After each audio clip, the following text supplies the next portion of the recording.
All indications are green. Just spooling up a little bit more here.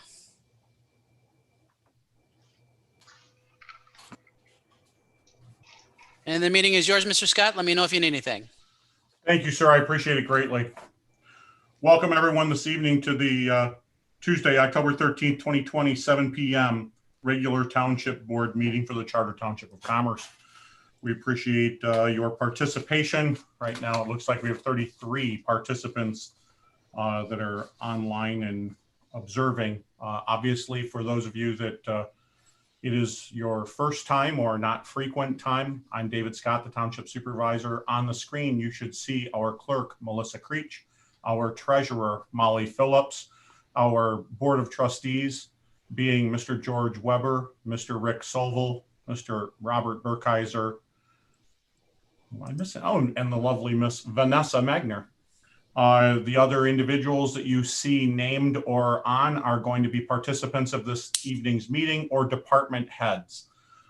With that, calling the meeting to order, I would ask everyone to turn off your communication devices, turn down your desk phones, whatever it is you have, so it doesn't interrupt the meeting. Remember, everyone stays muted until a point in time that you are acknowledged to speak. And with that, I would call for the Pledge of Allegiance. I pledge allegiance to the flag of the United States of America, to the republic for which it stands, one nation, under God, indivisible, with liberty and justice for all. Always impressed with Merge Live and quick implementation of their flag and the assistance that they provide us, reminding you all that you can see these videos at a later time by looking on YouTube. There is a slight delay depending what your local Wi-Fi is doing between your phone, your iPad, your desktop, and what we're doing live.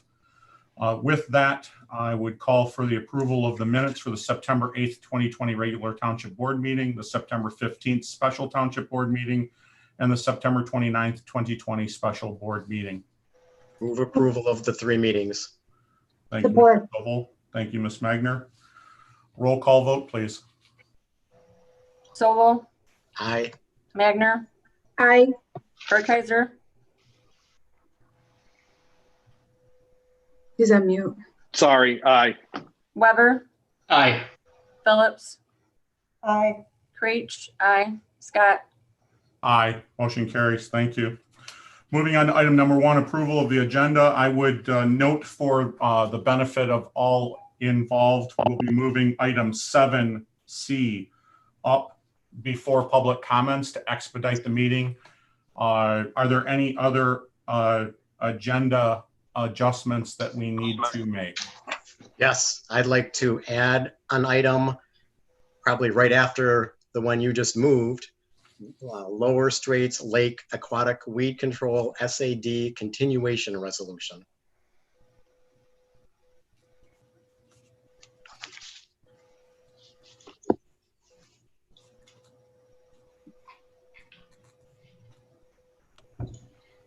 I apologize as I just make a note on the copy here that I turn over to staff in the morning. Thank you for bearing with me. With that, I would ask for approval of the agenda. Motion to approve with the changes. Support. Thank you, Ms. Magner and Mr. Burkheiser. Roll call vote.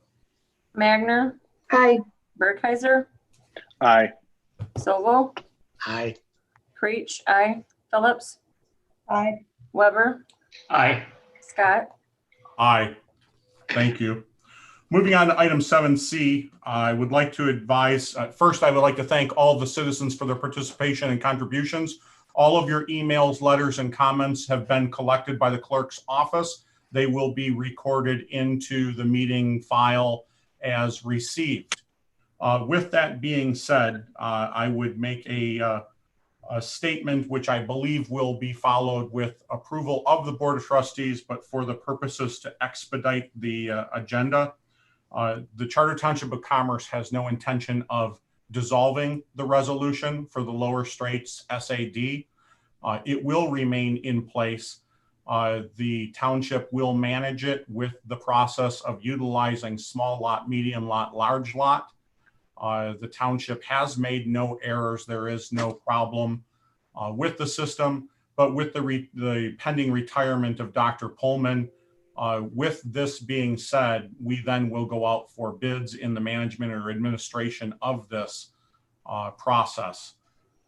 So with that being said, I would indicate, unless there is someone who opposes the township managing the SAD, continuing the SAD for the final 2 years, and utilizing the small lot, medium lot, and large lot mentality, only those people need to speak up. We have heard and read all of the other individuals who have asked us to retain the SAD, to retain the administration, and to make any modifications necessary to make it as equitable and easy to manage as possible, understanding that your lake, Commerce Township, does not own a lot on the property. We don't have easement or access to the property, and that our administrative services only augment and assist you in managing your lake. With that, I'll just ask if any other board member has something to share regarding that, as I did not share with you. I was doing that. I was wondering what defines a small lot, medium lot, and large lot. I believe the reality is we're going to have to take the spreadsheet that Treasurer Molly Phillips possesses. We will identify all of those with a breakpoint. I don't know what linear foot's going to separate, but it'll be far more equitable, and it'll take out those anomalies that occurred with people who were late to build onto the lake and fell into a linear foot analysis. But it'll be done, and that those findings then will become public as well. I did a basic run of the spreadsheet and sorted it, and it's pretty close if you do less than 60 feet of frontage, and then anywhere from 60 to just under 100 feet of frontage, and then anything over 100. You would end up with 81 properties at less than 60, 91 properties between 60 and 100, and 77 properties over 100. So Thank Dave, are we going to vote on this, not vote on that? What? Well, I don't think we need to vote on it, as far as it is the administrative of an SAD that we are paid to administer. If you feel comfortable doing that, I'm happy to entertain a motion, Rick, which may eliminate your resolution need. I don't know. I'd like to do show mine because I've got some detail in it. I'd like to at least present it to the board. Whether they want to approve it or not, it's up to them, but I would like to at least present it to the board and share it. I'll share the screen so that any residents will be able to see it. Mr. Renthrop. I just wanted to be clear that in order to change the roll amounts as being proposed tonight in whatever form, we are going to have a public hearing on that roll resolution, which I thought for the people participating in this meeting, you might be, I assume we're going to be doing that in the October 27th quarterly meeting. Yes, thank you. No, so we do have to have a public hearing. You will receive notice of it. And the roll will be prepared in advance of that time. Okay, do I have permission to share my screen, Dave? Yes, please. And let me Mr. see if I can. Milborn, if you could assist Mr. Sobel in doing so. And maybe while this is being pulled up, so we still haven't got to public comments, but I think this can, what Rick's going to demonstrate, can expedite the public comments. Just want to make sure we capture that after this slide. No, we always will. All right, so did I do it right? Yes. Yes. Okay, so if you want, I can go through and read it. So the Lower Straits Aquatic Weed Control SAD continuation resolution. Let it be, and I know it's not official, it may not meet all Hans requirements, and he can clean it up any way that it needs to be. Let it be resolved that the Commerce Township Board of Trustees will, 1, continue the SAD through 2022. 2, return to the small, medium, large lot assessing method beginning December of 2020. Small being less than 80 lineal feet of lake frontage, medium greater than 80 but less than 120 lineal lake front footage, large greater than 120 lineal lake front footage. 3, assess a total amount of, and we need to fill in this blank for the December 2020 tax bill. 4, send a notice of public hearing to all properties in the SAD by Thursday, October 15th. 5, by Thursday, October 22nd, publish a list of all property Sidwell numbers in the SAD and the assessment for each property. Post the list on the township website and send to the Board of Trustees. 6, have a public hearing on the SAD roll resolution Tuesday, October 27th, 7:00 p.m. 7, require a public meeting annually at the Township Hall beginning in 2021 with a date to be determined. 8, create a request for proposal for aquatic weed control and by sealed bids in 2021. 9, along with the township supervisor, be responsible for the administration of SAD and the SAD communication. And 10, require a new petition by 2022. That's my resolution. I So- appreciate you taking the time to put that together, Rick. I was not aware that you were doing it. I think it's a great idea. And I think if we put that together with the information to act on combined with Treasurer Phillips, now dollars, we'll be able to get that information out by October 15th mailing and get the ball rolling. I don't think we need to vote on this evening. We need to perfect it, fine tune it, get the numbers filled in, and on the 27th, we will have those answers. Well, I'd I like, guess I have a question, and that would be, how close do you want it to be to a third, a third, a third in the tiers? I'm not sure Because what you mean by 80 to 120 and 120 and up, it does not make it a third, a third, a third. Or even I understand close. that. I'm open to changing it. I believe this is what the numbers were going back from 2010 to 2015, 16, somewhere right around that time frame. Like I said, I'm open to suggesting. I would like to move the resolution, and it can either be voted up or down. But if you want to make those changes in the numbers, Molly, I'm totally open to that. I just think with everything we've gone through and listening to the residents' suggestions, complaints, what I'm suggesting here, at least will make it an open process. It's clearly designating, like Supervisor Scott mentioned, the township board is in control of the resolution, control of the SAD. We will go out for bids for the future. We will have an annual meeting. We did start that this year around 2017, I believe, and I think it was a well-attended meeting. I think it's something we should do on a regular basis.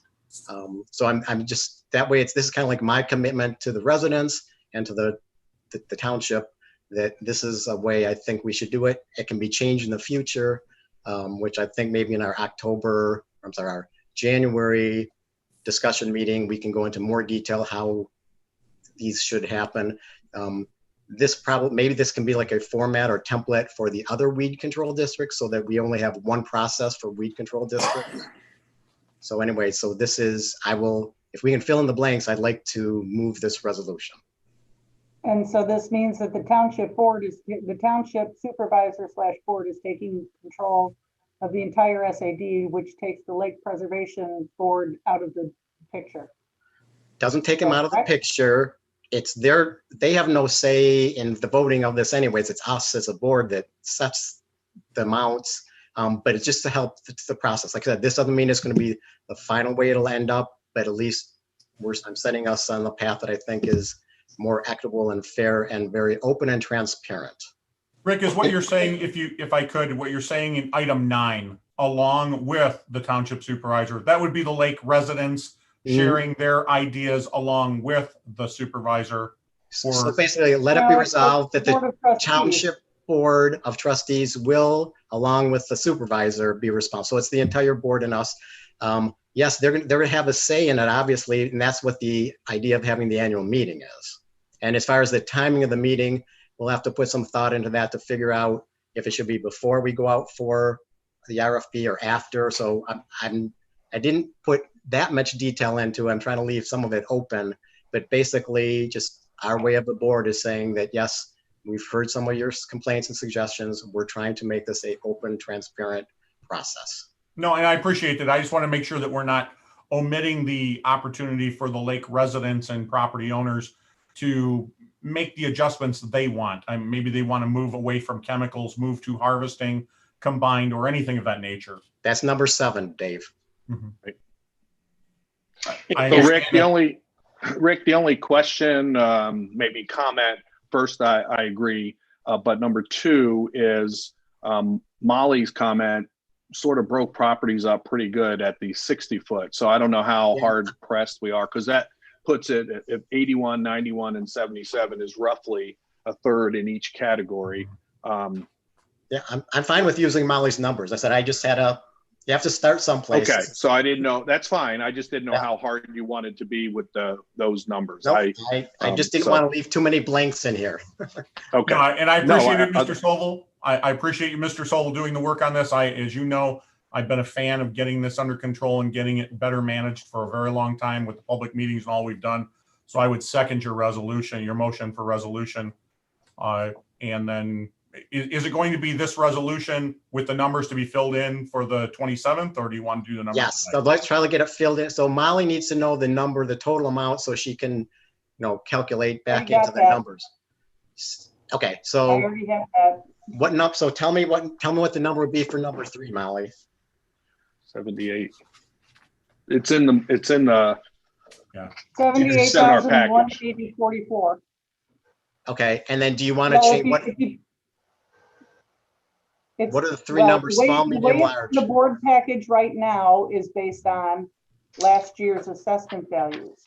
If we change it to do a third on the 60 to 100 and over 100, it calculates out to, if we do, my understanding from what people said is you charge the smallest 1 times, and you charge the medium ones 2 times that charge, and the large ones get 3 times that charge. If we do it that way, the total to be collected is $78,180.44. Okay, I'll modify this to use those numbers, and I will send everybody a copy of it. So I'll make my motion is to using those numbers, the 60, 120 and greater than 120, and the number 3 is Less than 60, 60 to 100 and over 100. 60, 100. Okay. So a process check. Should we vote on the resolution prior to public comments? Yes. I have one quick question. First off, Rick, thank you for doing this. It makes it very clear. I appreciate the time you did. For the public meeting, does the township hold a public meeting? I guess I'm not aware of that. And what's the public meeting? Who's invited to that? All of the residents who are vested in this that pay have the ability to come in. The current system, a group of homeowners take a representative from each subdivision association. That subdivision association person is then supposed to go back home and share with all of their neighbors in their association what decisions and what assessments and everything that was done. In 2017, I did a demand where they had to be done here in the Township Hall. Dr. Pullman and the applicator and his crew were here. They could hear all together. It wasn't you whisper to me and I'll whisper to you and the story changes dramatically. So it's any resident that has a vested interest in this, pays into the assessment, a beach occupant or user of the lake, and then the treating parties, if you will, and the assessing party, if you will, so they can all hear firsthand what's done, how it's done, where it's done, and when it's done, and the cost for it. And then we mail those cards out to everyone utilizing our administrative fees to cover that mailing and notification. Okay. So Molly, hopefully an easy question for you. With the methodology that you put in, the 0 to 60, 60 to 100, over 100, and then a 1 times, 2 times, 3 times, is that consistent to the way it was administered in 2015? The one time, two times, three times is I think the important No, part. the numbers I have for 2015 and 26 and the year before that are all over the board. So it was So I don't not know, I a, don't, it was changed to be per linear foot and not a 3-tier thing long before I got here. So I've just been going on the way it was done in 2014, which was then the way I did it in 2015, 16, 17, and 18, and 19. So I would have to go back. I don't know how far in the tax system to figure out when the tier method was changed, but I haven't gone back that far. Greater than Rick, that's 60 greater than 60, Rick. in the medium. For the medium.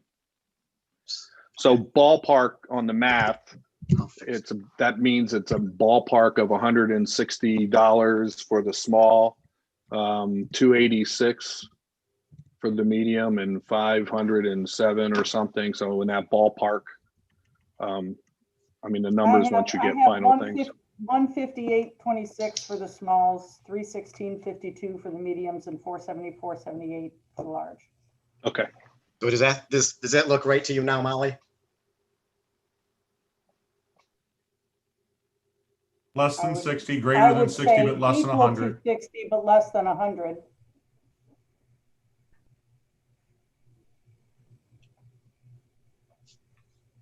On the medium, make it equal to 60, but less than 100, and then greater than Right. 100.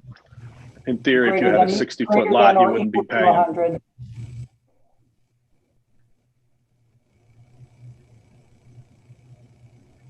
And then greater than or equal to 100.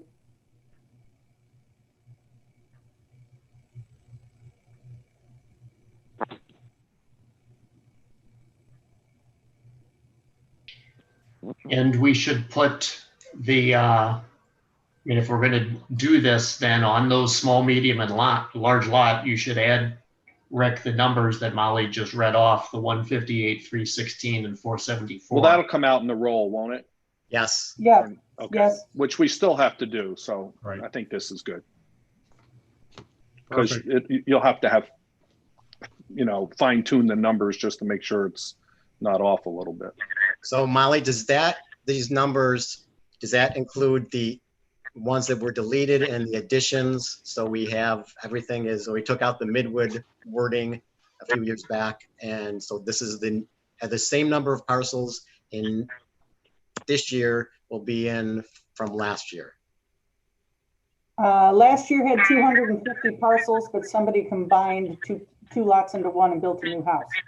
So we're down to 249 parcels. There are actually, I think, 258 in the roll, but the rest of them are parks or the boat launch or beach areas or something, and they don't get assessed. Okay, all right. So what you see is my motion. Yep. So with that, motion by Sobel, supported by Scott. Any discussion? One question. So someone had asked the question, do we want to approve this before we hear from the public, or do we want to wait till after? I would would say think we wanna administratively, hear let's from the move this public. along.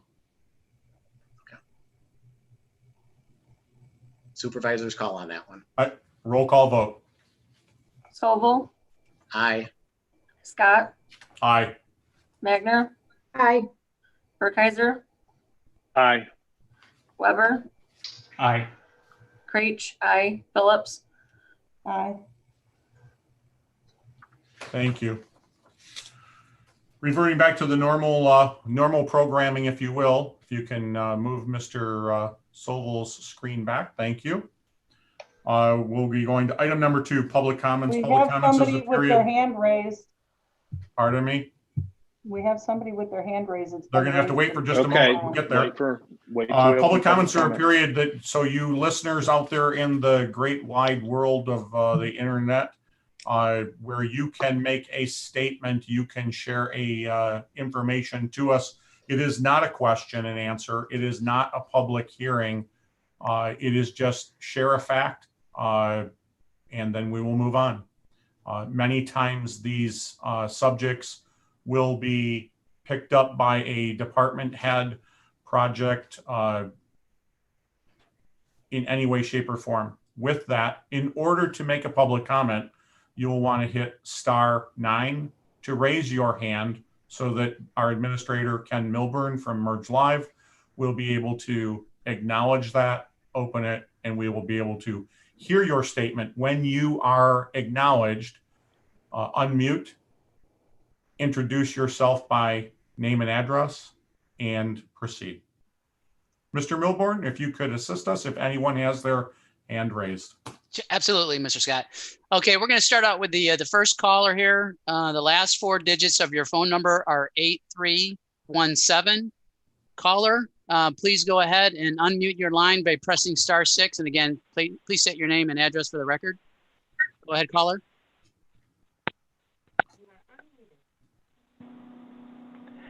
Hi, my name is Brett McDonald. I live at 9135 Commerce Road.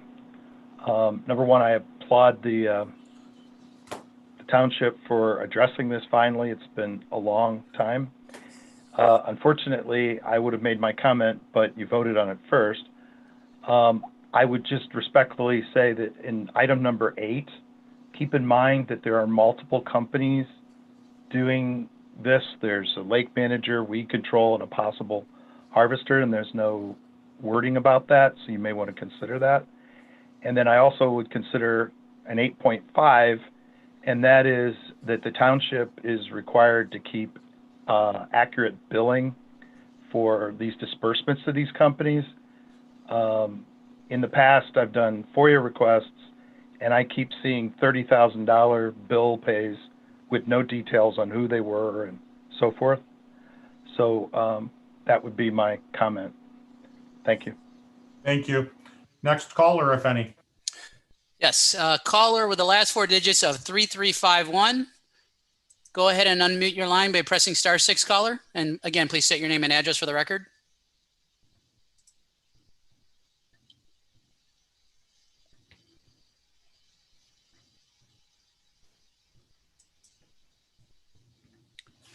Caller with the last 4 digits of 3351.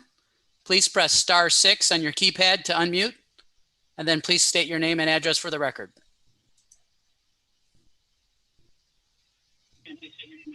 Go ahead, caller. Hi, this is Carl Klein, 9030 Maryland Terrace. I did this before you said just to be in line, so I'm all good. Thank you. Thank you, Thank you. sir. Next caller. All right, we have a caller that is a call-in user with no phone identification. We're going to go ahead and ask you to unmute. You'll hear this on your end, caller, so please go ahead and state your name and address for the record. Go ahead, caller. Hi, this is. Go ahead, caller.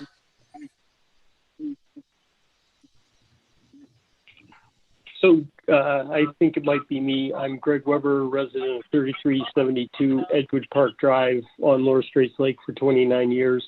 I applaud Rick putting that together. I really think most of that is really a good move forward. I would like to have the Lower Straits Lake Preservation Committee as part of those discussions, as they would bring lake users' input into this rather than a once-a-year committee meeting.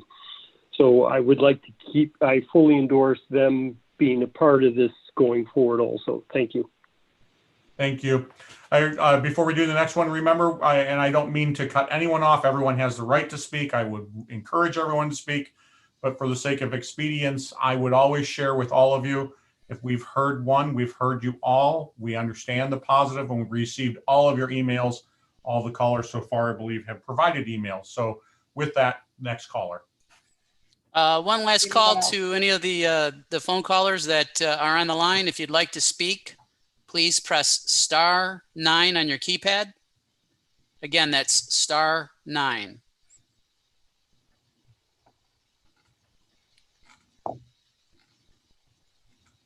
Seeing no other callers at this time, Mr. Scott? I appreciate greatly, Mr. Milburn. We'll close public comments. I will, in closing public comments, thank the citizens for their involvement, for their I'm sorry, emails. Mr. Scott. I just want to interrupt for just a moment. We do have a caller that has their hand raised. Please bring them on board. Okay. Caller, go ahead and press *6 on your keypad. And again, please state your name and address for the record. Caller with the last 4 of 0804.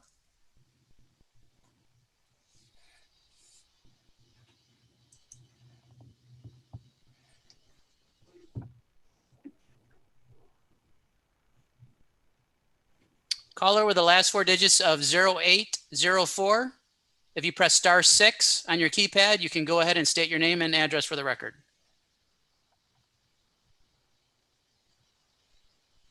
Go ahead, caller. Good evening. I'm Chris Hill. I live at 8497 Edgewood. My family has been here over 70 years, and I've seen a number of things change on this. I am really concerned that I think I did. Am I unmuted? No, We you're hear you, fine. Chris. Go ahead, talk. Yep. Okay. Well, there's a difference in delay. I am concerned with two things. One, that the Lake Preservation Committee appears to be bypassed by this resolution and put on the side. And I would like to see them still have a very good and large say in what goes on. And secondly, just as a side note, on the spell check of your thing, Straits is not spelled Staights as it was in the 2012 notice of public hearing, but it was spelled correctly earlier. So that's a different thing. The thing is that we do need to get this straightened out, and I think that it is imperative that you also consider refunding to the people that were overpaid after this change something, because they were vastly overcharged. Thank you very much. Have a good night. Any other callers? Seeing no other callers' hands raised at this time, Mr. Scott? Closing public comments, and we'll move on in the agenda. Item number 3, contracts, awards, and agreements. A as in Adam. Fire station number 2, pavement repairs contract award recommendation. Mr. Jason Merritt, Giffords Webster. This is for the pavement repairs at fire station number 2 that we discussed at last month's meeting. We received 3 bids. They were emailed to Melissa Creech, ranging from $7,700 to $9,700. Spray patch road repair based in Madison Heights was the low bidder at $7,700. We have worked with them in the past, and we would recommend that the contract be awarded to them in the amount of $7,700. We also recommend a project budget not to exceed $10,000 for in case there's any other repairs that they find while they're on the site. So I'd be happy to answer any questions. I think we've all discussed this, but for the public's benefit, Jason. are there any other discussions, or Chief? Just real quick, this is a repair, right? Not a dig out and replace. Correct. And Yes. I know we talked about it, but I'll ask again. Short-term memory loss, I guess. How long do the repairs generally last? I mean, I know it varies and we have big trucks on them, but Yeah, I mean, it's supposed to last about 2 years, but I believe that the spray patching was done on that same fire station over 5 years ago. So it's just now getting to a point. So it lasts longer than that. They guarantee it for 2 years. So okay. So I'll make a motion to approve the low bidder at $7,700 or not to exceed $10,000. Support. Motion by Burkheiser, supported by Scott. Roll call vote. Burkheiser, Aye. Scott, Aye. Creech, aye. Phillips, Aye. Weber, Aye. Magner, Aye. Sobel. Aye. Motion carries. Thank you. Item number 3, section B as in boy, amendment number 1, lease agreement between the Oakland County and Charter Township of Commerce, Public Safety Tower in Bicentennial Park. Move approval of the agreement. Support. Motion by Sobel, supported by Burkheiser. Any other discussion? Roll call vote, please. Sobel, Aye. Burkheiser, Aye. Magner, Aye. Phillips, Aye. Creech, aye. Burkheiser. I already did it. I Aye. only gets one vote. Oh, I sorry. know. Well, who did I miss? Scott? Aye. Motion carries. Thank you very much. And I don't want to hear anybody Weber say- says aye also. Don't say it. Oh, sorry, George. Thank you, Mr. Weber. Hey, I just don't want Bob to get one of my votes, okay? Just watch that. Got it. Might need it. Motion carries. Item number C is in Charles, grinder pump installation contract. Mr. Campbell, is there any other updates or input? I'll take My apologies, Mr. You don't want it. The grinder pump contract, which was bid out in 2017, had the clause for 2 one-year extensions, of which we are in the first one right now. C&E contractors have expressed their desire to extend it for the final year, and I am recommending that the Township Board extend this for the year 2021, and we will put it back out to bid at the end of 2021 for future years. Hey, Jay, have you had any complaints from residents on them? No, actually, we've had very little. They are very responsive. Typical complaints are restoration when they go out and restore it, and then after maybe a month, it might settle, and people will call in, but they go out within a couple days of getting one of those complaints to touch it back up. I would support Mr. James' comments and tell you during the heart of the COVID emergency, everyone was home. The grinder pumps were wearing out. They were being so overused. This company was nothing but spectacular in getting out immediately, solving any problem. So, Jay, is there an average cost to install a grinder pump? Is it a set price, or is every home different? Every home is different. Our contract price for the install is a set price, but then you got lineal footage for the lead pipe coming to it, cost depending on how many septic tanks.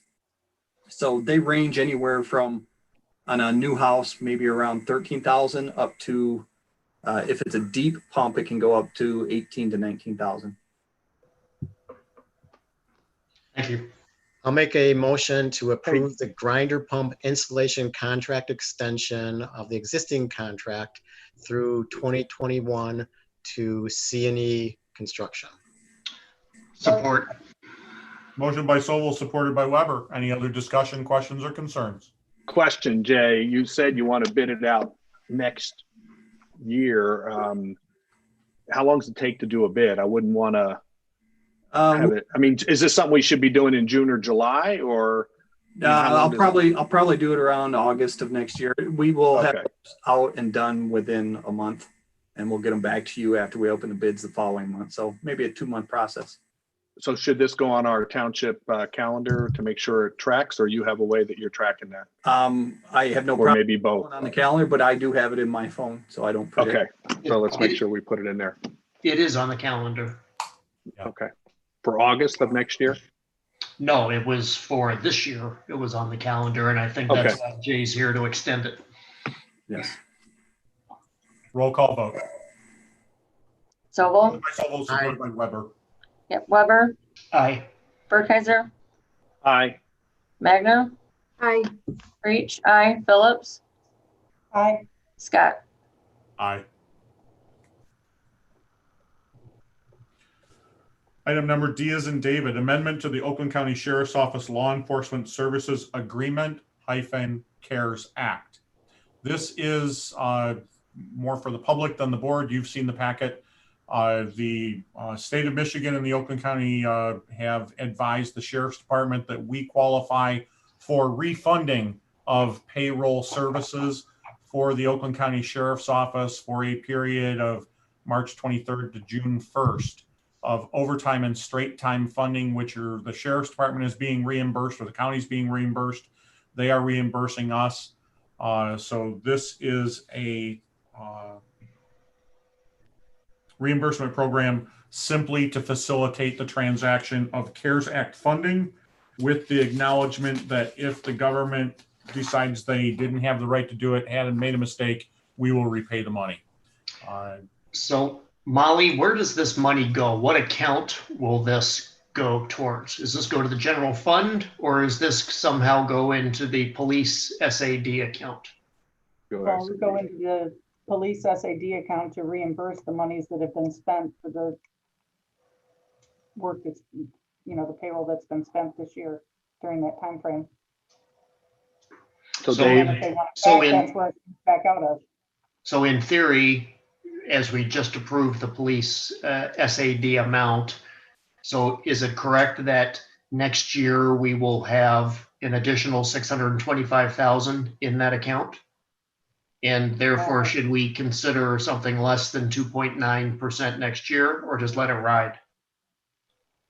Well, we're not at 2.9. We kept it at 2.622. I'm sorry. Yes. And it will all depend on whether or not they decide if they've made a boo-boo and they want their money back. Right.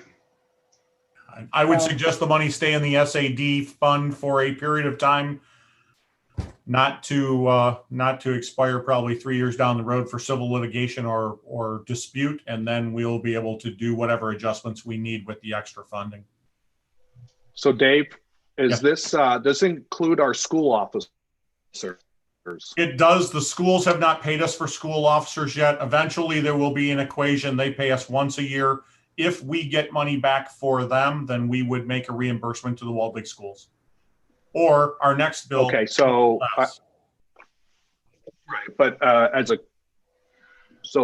we pay all three officers. They refund or pay us for the, I guess it's 2 or 1.5, whatever it is, right? 2.75. Right. Okay. Yeah. All right. I just wanted to make sure it included them also. Okay. Thank you. You're welcome. Entertain a motion. I would move to approve the reimbursement program. Support. I apologize. Who was supported that? Burkheiser. Good enough. Thank you both for fighting over that. Motion by Scott, supported by Burkheiser. Roll call vote, please. Scott, Aye. Burkheiser, Aye. Magna, Aye. Sobel, Aye. Creech, aye. Phillips, Aye. Weber. Aye. Motion carries. Thank you. Moving on to item number 4, adoptions. Item A is an addendum. PCZ number 20-01, conditional rezoning agreements for lots 24, 25, and 27 of the Homestead Industrial Park. Mr. Campbell, guide us through this process. This is a conditional rezoning for those 3 lots within the Homestead Industrial Park from their current zoning, which is TLM, Technology and Light Manufacturing, to industrial. The petitioner is 84 Lumber out of Pennsylvania. They propose to purchase those 3 lots and repurpose them as a lumber yard with outdoor storage. There's an existing building on one of the 3 lots, the building at 4158 Pioneer Drive. That building is notable because it is subject to the terms of a 2010 consent judgment between the owner of the time and Commerce Township, and that had to do with litigation and violations and enforcement that had to do with outdoor boat storage. The current zoning of the property's TLM is not a zoning district that allows the proposed use, which is a lumber yard with outdoor storage. So the petitioner felt their best route forward was to do a rezoning, and particularly a conditional rezoning, so that the township knew exactly what the outcome would be if they were to approve the rezoning. The rezoning petition went in front of the Planning Commission for a public hearing back in September. That public hearing was extended to the October meeting. And at the October meeting, which was last week, Monday, the Planning Commission unanimously recommended approval of the conditional rezoning. So the next step for 84 Lumber would be to come before the Township Board this evening for a final decision from the Township Board on the rezoning, which the board could opt to do this evening. If the board were to approve the conditional rezoning this evening, 84 Lumber would then come back to the Planning Commission sometime in the near future with a fully developed site plan that is consistent with the conditional rezoning plan that is an exhibit to the conditional rezoning agreement that you're considering this evening. The conditional rezoning agreement and the conditional rezoning plan show them keeping the existing building, upgrading the building materials on the existing building, providing a screening around the perimeter of the entire site with a privacy fence on the side facing Pioneer Drive, a privacy fence, and then a berm with spruce trees on top of the berm along the east and the north side of what would be their outdoor lumber yard. Working with the Planning Commission, they made a few revisions with how they would orient their detention pond, and they made some additional upgrades to the existing building from what they originally proposed. I know Jim Zonik from 84 Lumber is with us this evening. It looks like he's muted. So if you have any specific questions for the petitioner, he's here to answer them. I don't know if Jim wants to do more of a presentation than what I've already offered. I'm happy to answer any questions the board might have, and as I say, Jim is with us as well. A real question. Would you comment on what we read in the packet talking about the road and different issues? I know it's a private road, but could you sort of review that? Sure. So as part of the rezoning, we did have our traffic engineer do a rezoning traffic study to compare the proposed use with the uses that could otherwise be permitted under the existing zoning. And particularly what we're interested in is whether the traffic being generated by 84 Lumber and specifically the truck traffic were going to be problematic along Martin Road and or Richardson Road, which are the two public roadways that access Pioneer Drive. What was determined by that was that 84 Lumber's traffic would actually be significantly less than the traffic that could otherwise be generated by other land uses that are allowed in this zoning district, specifically general office or medical office. But then looking at Pioneer Drive specifically, you're right, Mr. Burkheiser, that is a private road. And so it's to some degree out of the township's jurisdiction, how that road gets maintained. But the township also has to take into account public health, public safety. And if that private road were to deteriorate to a point that it actually creates a public safety concern, then that is, the township's role to see to it that road be suitable for access by emergency vehicles and so forth. What 84 Lumber has agreed to with the Planning Commission is before they come back to the Planning Commission for their site plan and also their special land use, because a lumberyard is still a special land use even within the industrial district that they're proposing. 84 Lumber has committed to working with the other property owners in the association and making a determination of what their fair share might be to sometime in the near future upgrade that road. That road has a lot of Band-Aids on it right now, and it's only going to continue to deteriorate as Michigan roads always will. So the Planning Commission's expectation is before 84 Lumber comes back in front of them, that they will have a plan in place for how to address the condition of Pioneer Drive. So Dave, sort of like what we did over at the Costco area, would this be something where we would have to, if things couldn't be settled and we had issues, that we would have to do an SAD? Is that how? That could be one of the outcomes, is that the township steps in and does an SAD. That's maybe one of the worst case scenarios. Hopefully that the private property owners can come up with an agreement to make the necessary repairs to the road that they use every day. Okay. And Bob, I'll tell you from the Planning Commission's standpoint, Mr. Zanuck and the rest of 84 Lumber, they've been very upfront with us. They've been very good to work with. Obviously, they want to do the right thing, and they've committed to get with the Homestead Park and Homestead Industrial Park Association. So I think we'll feel confident when we get back with them, probably in November, that those conversations will have taken place and that all the parties will understand what the impact that they may or may not have, and we'll be able to move forward on their own. Again, we've talked about the SAD, and we don't. We're hoping that's not likely, and based on the representation they've got, I don't think we'll have to go there. Okay. Is there discussion on a center left lane, turn lane on Martin Parkway? That is what our traffic consultant looked at specifically, whether 84 Lumber would create enough traffic to warrant the center left turn lane. What was determined is that a center left turn lane is actually already warranted along that stretch of Martin Road, even based on, I think, as few as 3 left-hand turns in the PM peak hour, because there's so much through traffic, northbound and southbound, more so northbound in the afternoon, that just a handful of left turns to Pioneer Drive is enough to warrant is enough to warrant a center left turn lane. And that's based on existing traffic. 84 Lumber is actually going to generate less traffic than what could otherwise be developed on these properties. So to force them to put in a left turn lane that the numbers say is already warranted is not something the Planning Commission was inclined to require. Okay.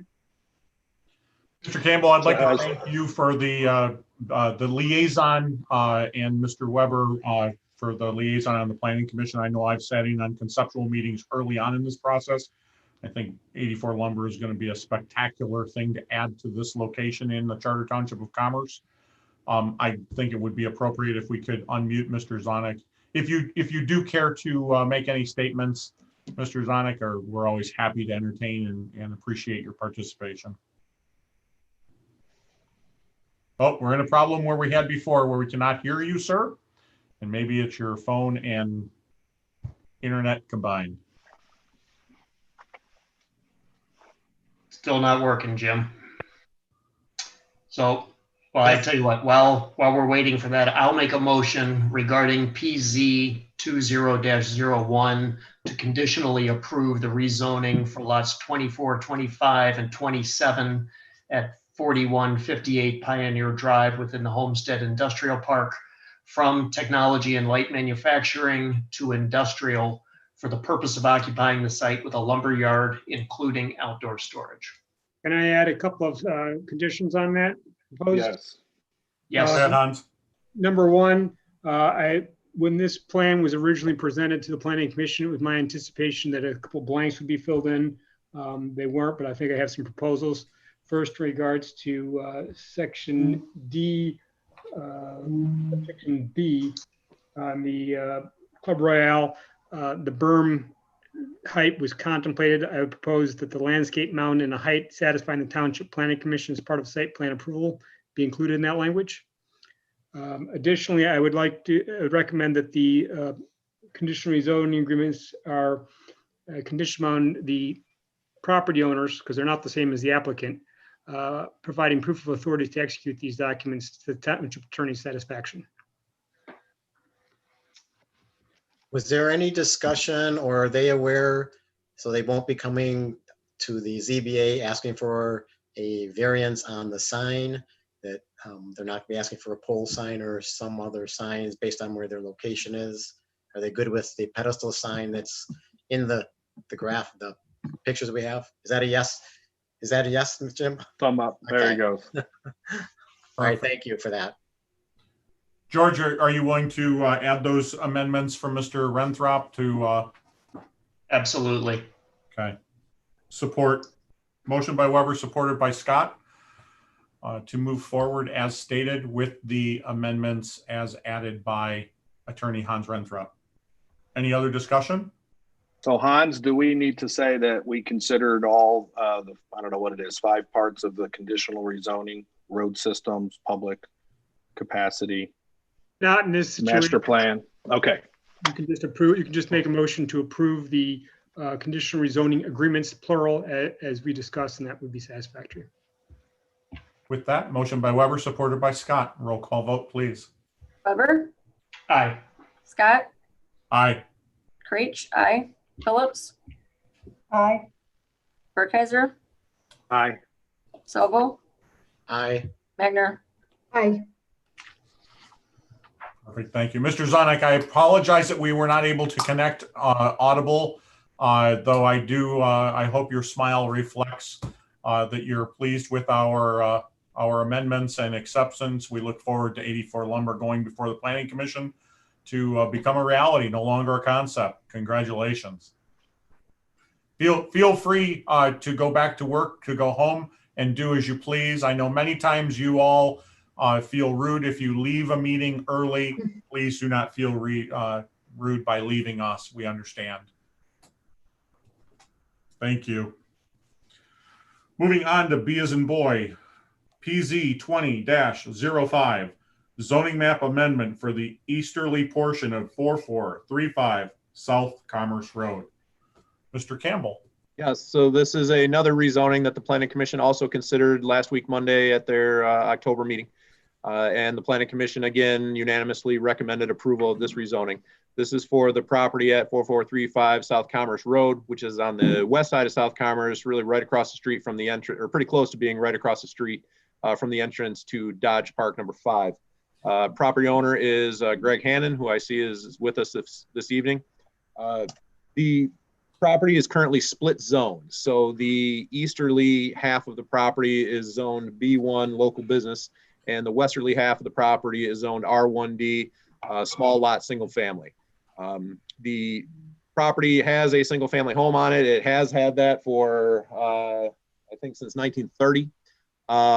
And because the property is split zone and because the house actually lands on the half of the property that is zoned local business, that house would be considered a legal non-conforming structure, legal non-conforming use, which means that if Mr. Hannon ever went to do an expansion on the house, or if ever there were a disaster where the house was damaged or destroyed, it might be difficult or impossible for him, per our zoning ordinance, to repair, replace, expand that house. So Mr. Hannon would like to make the zoning of the property consistent with what its use has historically been and will continue to be, which is single-family residential. It would also, to rezone this property, it would eliminate a split zoned piece of property, which from a zoning standpoint is always problematic anyway. The rezoning would also be consistent with the township's future land use map, which calls for this stretch of South Commerce Road to be single-family residential. So again, the Planning Commission unanimously recommended approval. Mr. Hannon's potentially final step would be to get a final answer from the Township Board this evening. With that, before we go into discussion, I would make a motion to approve said zoning map amendment for the easterly portion of 4435 South Commerce Road. If there is support by Burkheiser. And I'd like to invite Mr. Hanna, if you would like to unmute and participate, Mr. Hanna. I would thank you first for helping us preserve a long-standing home within our community and expanding your yard and residential property, cleaning up, if you will, some of our old, who knows what was sold out of the back of a buckboard back in the day there. We may never know.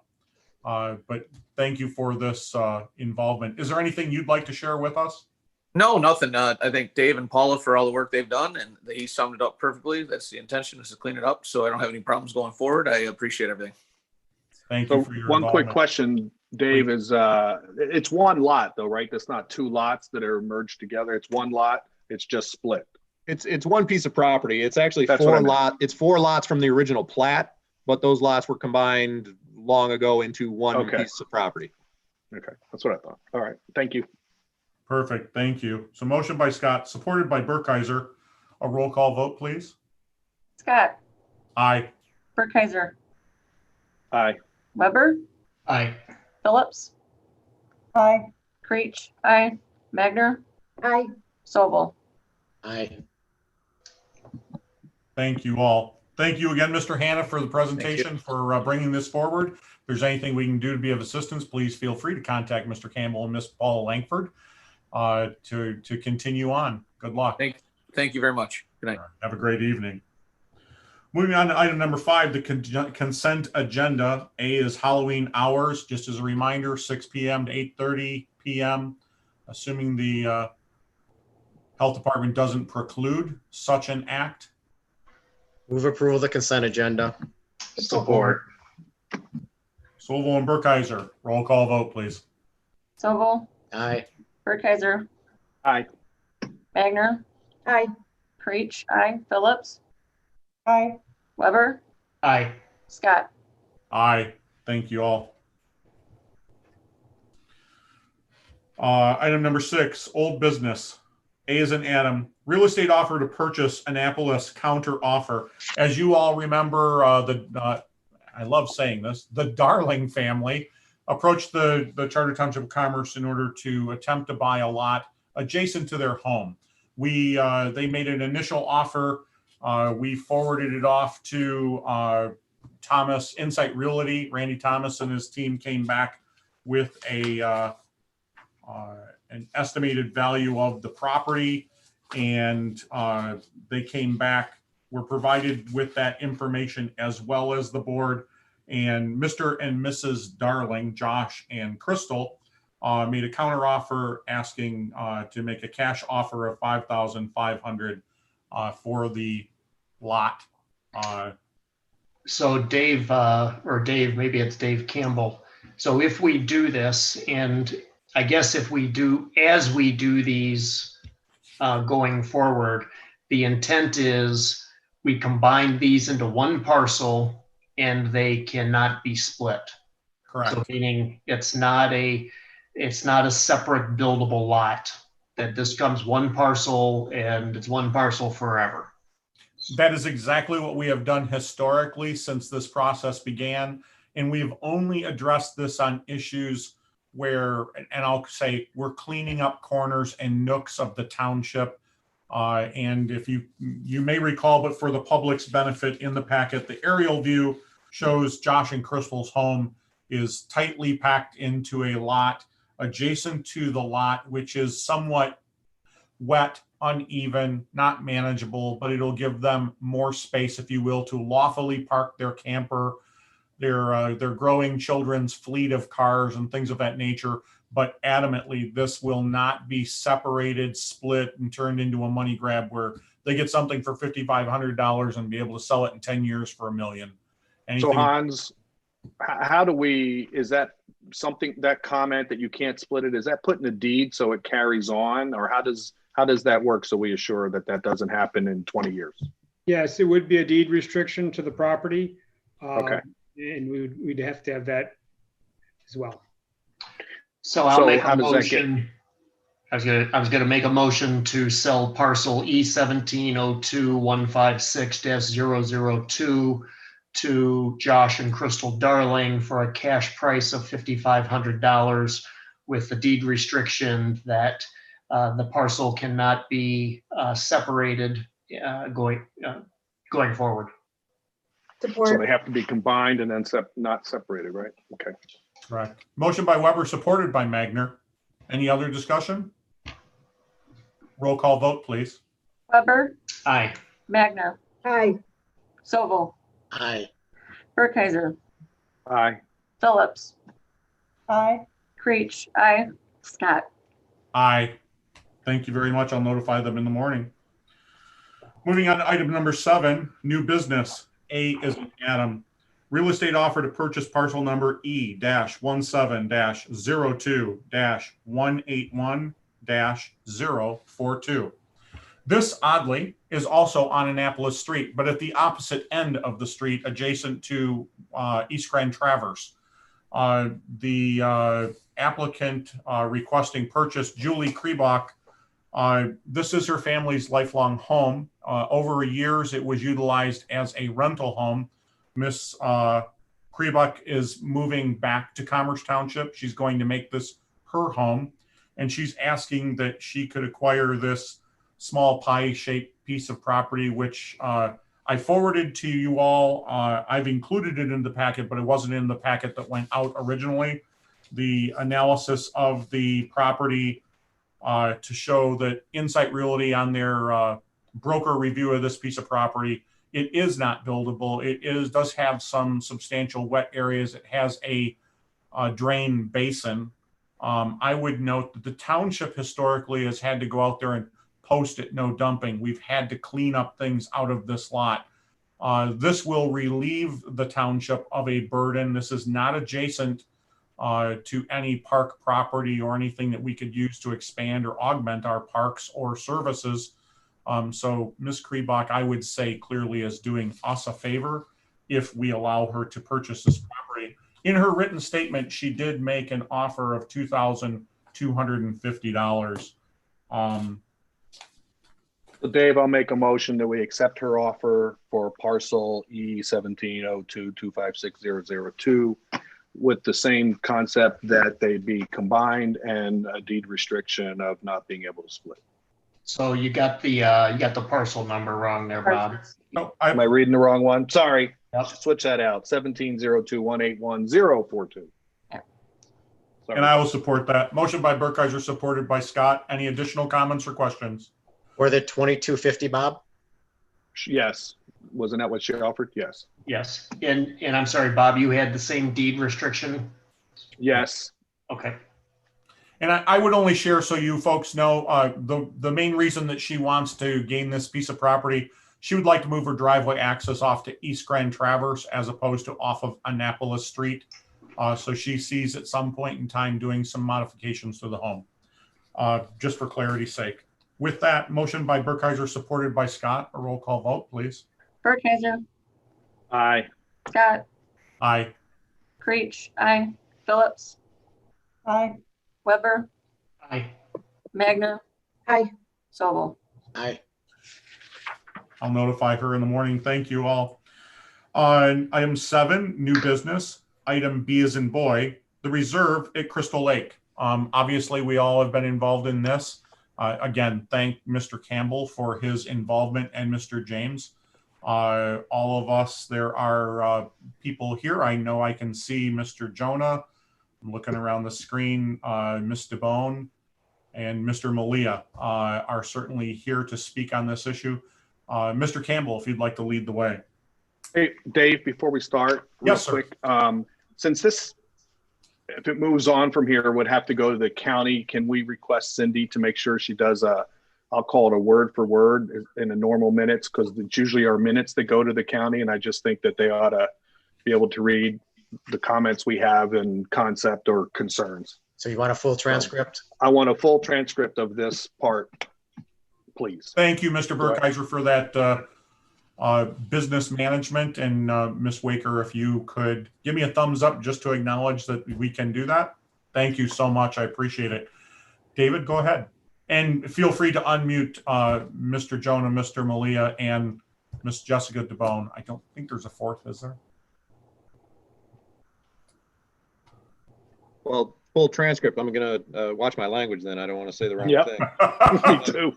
So this is certainly a project that the Township Board has seen a number of times, and then the full-time trustees, Clerk Creech, Supervisor Scott, and Treasurer Phillips have seen it and held meetings with the development team in-house on a number of occasions in addition to the full Township Board. This is the westernmost of the 3 gravel pit properties on the north side of Sleeth Road between Duck Lake Road and Bass Lake Road. The property in total is about 157 acres. Of that, about I think 40 to 50 acres of it is a man-made lake. The developers, led by Mr. Malia and Mr. Jonah, propose to redevelop the property with approximately 200 single-family homes, some of them being lakefront homes on the man-made lake, and then others on the upland to the eastern half of the property. Because this is a challenged property based on its history of being a gravel extraction site and all the soil conditions and the questionable fill material that's been brought in over the years, this is considered by the state's Brownfield Redevelopment Act to qualify as a functionally obsolete site. So based on that, the developers propose to utilize the state's Brownfield Redevelopment Act to assist them in financing this project. One of the key improvements that would need to happen with this project, given the number of new homes that are being proposed, is that municipal water and sanitary sewer would need to be extended from the east over a mile westward to be able to serve this site. Both of those improvements, the water extension and the sewer extension, sanitary sewer extension, are improvements that are called for in the township's water and sewer master plans, respectively. So the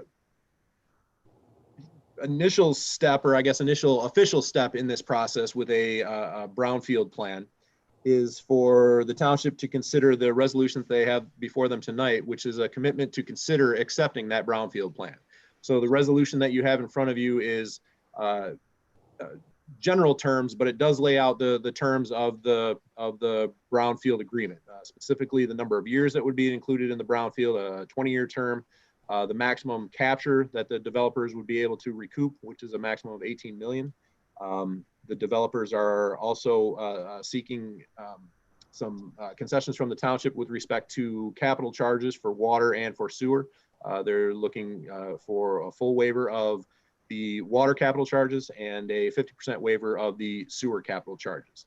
So if this development comes to fruition, then the developer would, over a 20-year development term, would be able to recapture much of the property taxes that would otherwise go to Commerce Township and to Oakland County.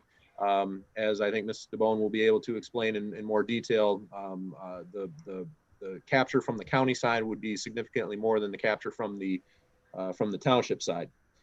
So I know the development team is eager to go through their proposal. They recognize that the township board has been through this a couple times, so we're not seeing this for the first time.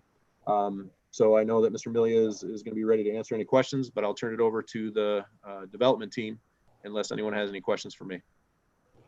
No, David, I This is a big project. It is one that you've been very involved in as a liaison to assist these people. They have certainly bounced back and forth in doing their due diligence for the public's benefit. I would, amongst all the rhetoric and comments and questions that could be generated because of this, one of the most important things is embracing this project allows us to take a contaminated portion of the community, and this development group will clean up the contaminated area, making this no longer contaminated. And anything we can do to clean up our community from age-old projects like this, I have to think is quite a positive. So with that, please, Mr. Malia, Mr. Jonah, and Ms. DeBone, I hate to say that she's the brains of the operation. I love you too, I'm sure, but please feel free to share a brief synopsis for the members of the public in case there's a question. Thank you, Mr. Scott. Can you hear me okay? Loud and clear. Yes. You are correct. She is the brains of the operation. So we will second that. And thank Mr. Campbell, I think, for giving a very good synopsis. We appreciate the opportunity again tonight to present to you. As you'll recall, we presented in a closed session during your August meeting, and we had a lot of good discussion, a lot of good comments, good feedback, and we were left with the impression that this is something that was viewed positively, and we wanted to move it along and take it to the next step. We're here at the next step. The information and the request is the exact same as it was at the August meeting. The presentation is the same, and therefore I'm not going to go through the slide deck again. But what we'd like to do today is just highlight a couple points, answer what I think were a couple open questions that were asked at the last meeting, and certainly take any more questions and answer any detail that you would like. I'd like to just walk through it briefly. Really, this is an important project. It's a large project. It's a complicated project. And this is really the first inning of the project and just a component of it. It's a four-party transaction. It's going to involve it's a five-party transaction. It's going to involve the state. It's going to involve the county. It's going to involve the township. It's going to involve us as the developer, and it also includes the cooperation of the seller who's going along with this process as well. So we certainly appreciate the cooperation that we've had from you folks. We've appreciated the cooperation and the communication we've had with both the state and the county, who have also reviewed this in detail. Tonight's meeting, as Dave Campbell indicated, is a necessary first step in the process. If we're approved tonight, it goes on to the land bank. The property actually gets transferred to the land bank as part of the state ordinance. And then a formal application is submitted to Oakland County is the first formal part of the process. It's important to note, and Jessica can touch on it in a few minutes, that the township, what you're approving tonight is the framework of the deal that's going to be incorporated and presented to the county. You as a board will still see a draft of the application, and we'll still have to pass another resolution on the formal plan. So this is not the last that you'll see of it, but you are agreeing to some of the major parameters, in the outline of the deal. Some of the important highlights of the deal, and again, I'll just touch on some of the issues, is although we would be, as part of the recapture and as part of the brownfield, we would be recapturing some of the operational taxes that are not paid to date. Keep in mind that the township will still be getting the benefit during the entire 20-year period of school taxes, or the school will be getting the benefit of. The township will get the direct benefit of the police and fire SAD that's in place. So as homes are built and as value on the properties increase, the township revenue is going to be enhanced significantly by getting those annual taxes. Those are not part of the recapture, and are an important point. Also, this process is a parallel process. It's not what you're agreeing to. If you do agree tonight to pass this resolution, we're not bypassing the normal PUD or site plan approval process. That would start as well, and we would go through the normal process of that, of working with staff, working with your consultants, working with your planning commission, and ultimately to this body. So this does not circumvent that in any way. If we do get a positive vote tonight, then we will start that process immediately as well, and both will run parallel tracks. And other important question that was raised, and I think it was a good one, is if this brownfield resolution is passed, we do not believe that this sets a precedent in any way. It doesn't set a legal precedent, nor does it even set an optic precedent. This is a very unique property which contains contamination. It contains a 2-mile utility extension of sewer and water, and it's cleaning up an old mining site. So we think that the ordinance was designed for a property such as this on a state basis, on a county basis. They've been supportive, and we think it's a great opportunity for the township, and it doesn't set a precedence for other developments. So we think that's important. Also, that this property, when once developed, will generate significant water and usage fees from day one. None of those fees are being asked to be waived or anything.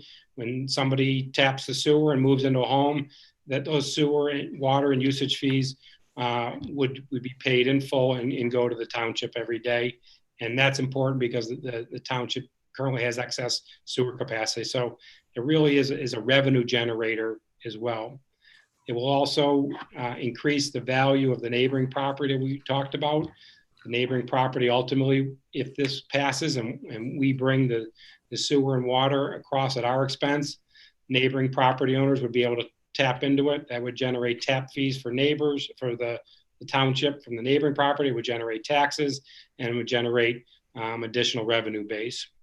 What we are seeking tonight is a 20-year term, and we're seeking a cap on the $18 million. And some questions were raised as to how did you arrive at that. In the way the ordinance reads and the statute reads is really about $23 million are eligible. Just under $10 million are extraordinary and offsite costs, and about $10 million are what were considered normal development costs, and there's some other development costs that are also capturable. So it's $23 to $24 million are capturable. We're asking for the potential to get up to 18 million.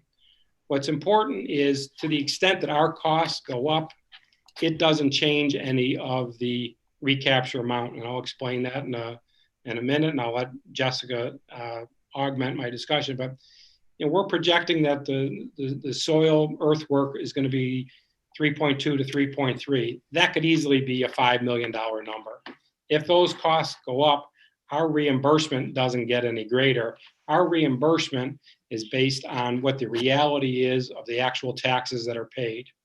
Our pro forma that we had completed believes that the revenue generated will be in the range of about $13 million. It might be 10, it might be 11, could be as high as 14, might be a little bit higher, but the revenue is what the revenue is, and that's based on market conditions over the next 20 years. What we're asking for is a increase in the potential up to 18 million, which still doesn't recover our costs, but in case there is a big cost overrun, and in case the revenue for some reason is higher because taxes go up or the home values go up, it helps recapture some of the more costs, but it in no way affects the township because the township is abating or is allowing those taxes to be captured in any event over 20 years.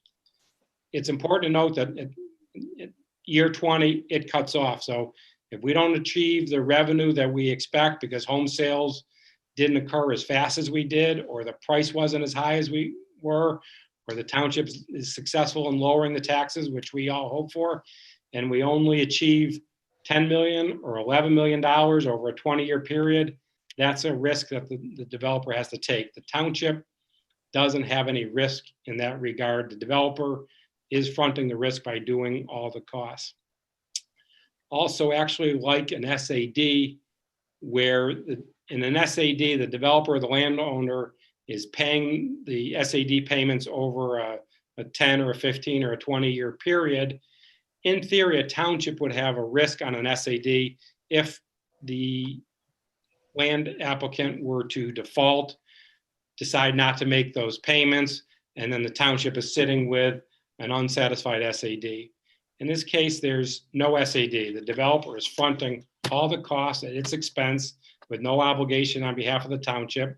If the deal stalls, those improvements are in place, they're functional, they're usable, and if home sales are slower, they're slower. It just means that we don't recapture as much. So we view this as a very significant win and a very riskless situation on behalf of the township. So the reality is we're capped by the amount of the tax capture. What's very important to note is the question is, you know, why would you need, you know, to have certain dollars beyond the extraordinary costs? We're putting out $23 million in day one and likely more. In my 35 years of development, I've never had development costs go down in subsequent years. And I've never really, you know, we've achieved budgets sometimes, but costs are usually in excess. So the $23 million is a real number. We would be at risk for it. The risk is the $13 million that's hoping to come back. You know, that's a pro forma. The $23 million is real. The 13 million is a pro forma. It's our best guess projection. That number could be less, but if it is 13 million, the net present value on that over a 20-year period is around $7 million. So the net present value of the benefits that we'd be receiving don't even pay for the extraordinary cost to get the property to what we consider an even playing field. There's also, it's important to note is that those costs would, you know, just those costs predominantly come in years, you know, 15 through 20, when most of the revenue starts to be achieved. The costs are very minimal. The recapture is very minimal during the first 5 years, when in theory we need it the most. Those costs are also shared with the state on a 50-50 basis, and the county's really carrying the brunt of the cost in terms of the recapture they're not getting. So we view this as a win-win situation. I'm going to ask Jessica if she wants to add anything to that, and then certainly open up to any questions that you may have. And again, certainly appreciate the opportunity to work with you on this development. Yeah, Go sure. ahead, Jessica. I have a few points to add. I think it's important to point out that the taxes that are currently generated by the property today, the brownfield plan will be developed and set up so that those taxes continue to be collected throughout the length of the plan. So you're not getting any less than what you're currently getting out of the property.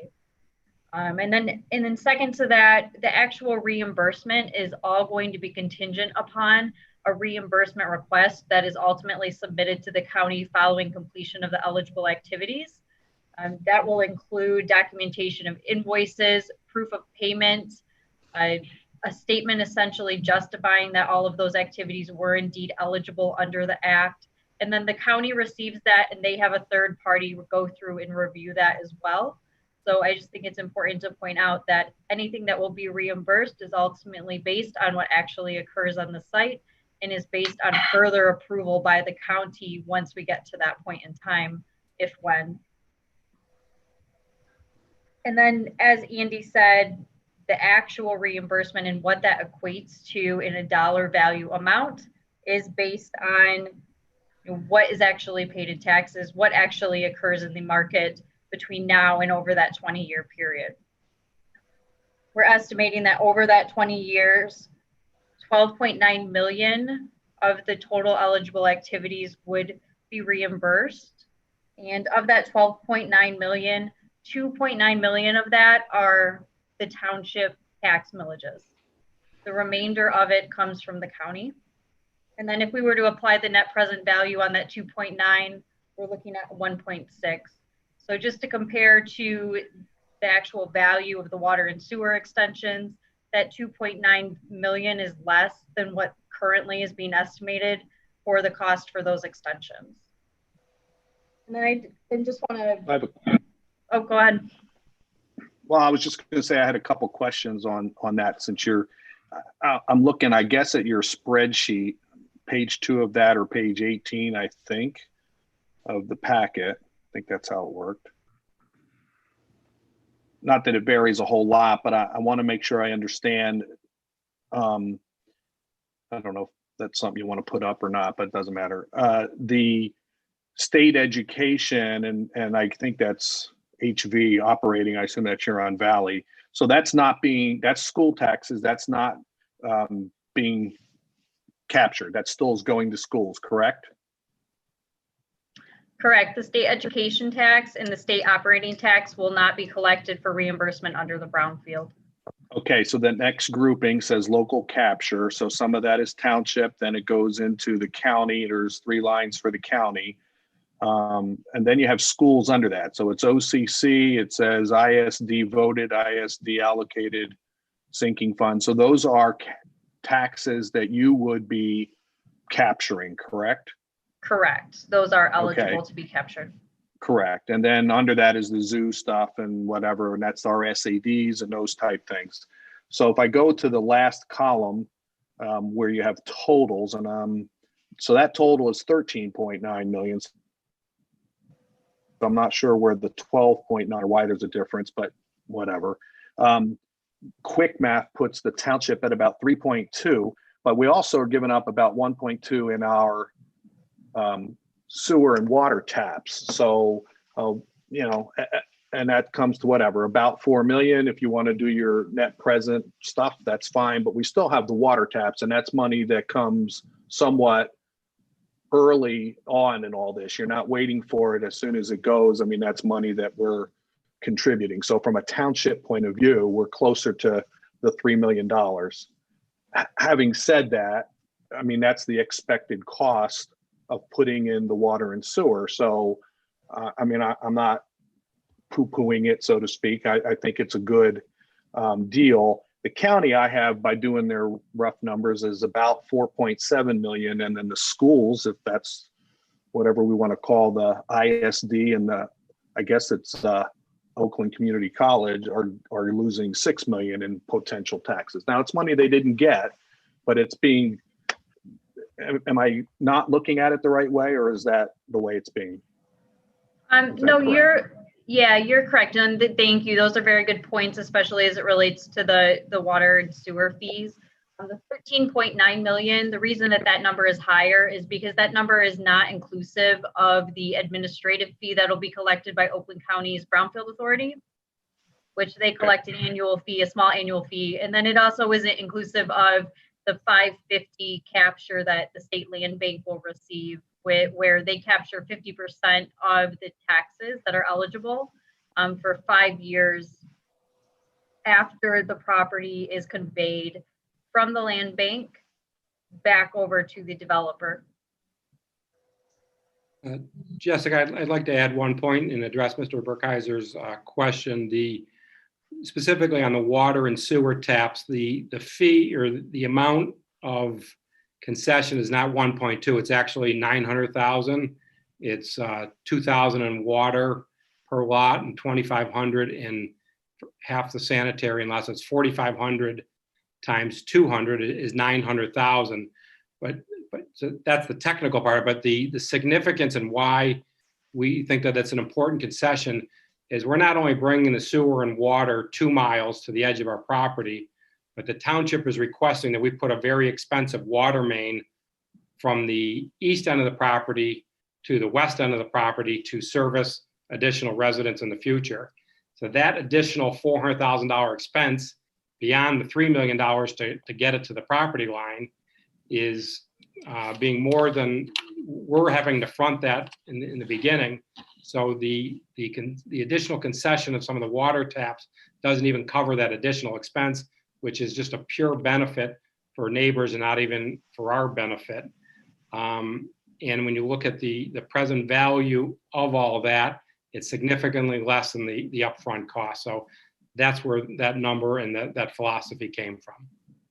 Well, and I'm not going to get into an argument. It's just, I asked today what the township is losing on their sanitary taps and their water taps, and was given a total that was closer to 1.2. That's fine. It's 300,000 in the scope of things. That's I mean, what I'm getting at is that if the township put it in, it would cost us in the ballpark of $3 million. And with the taxes we're giving up and with the sewer taps we're giving up, we're paying for our own water and sewer, in my opinion. So thanks. And I didn't really have any questions. And don't get me wrong. I mean, to extend water and sewer out there is a good deal. It does clean up a gravel pit. And I feel that this would be property that would be tough to do anything on, and it could be another 10 or 15 years before someone wants to do something.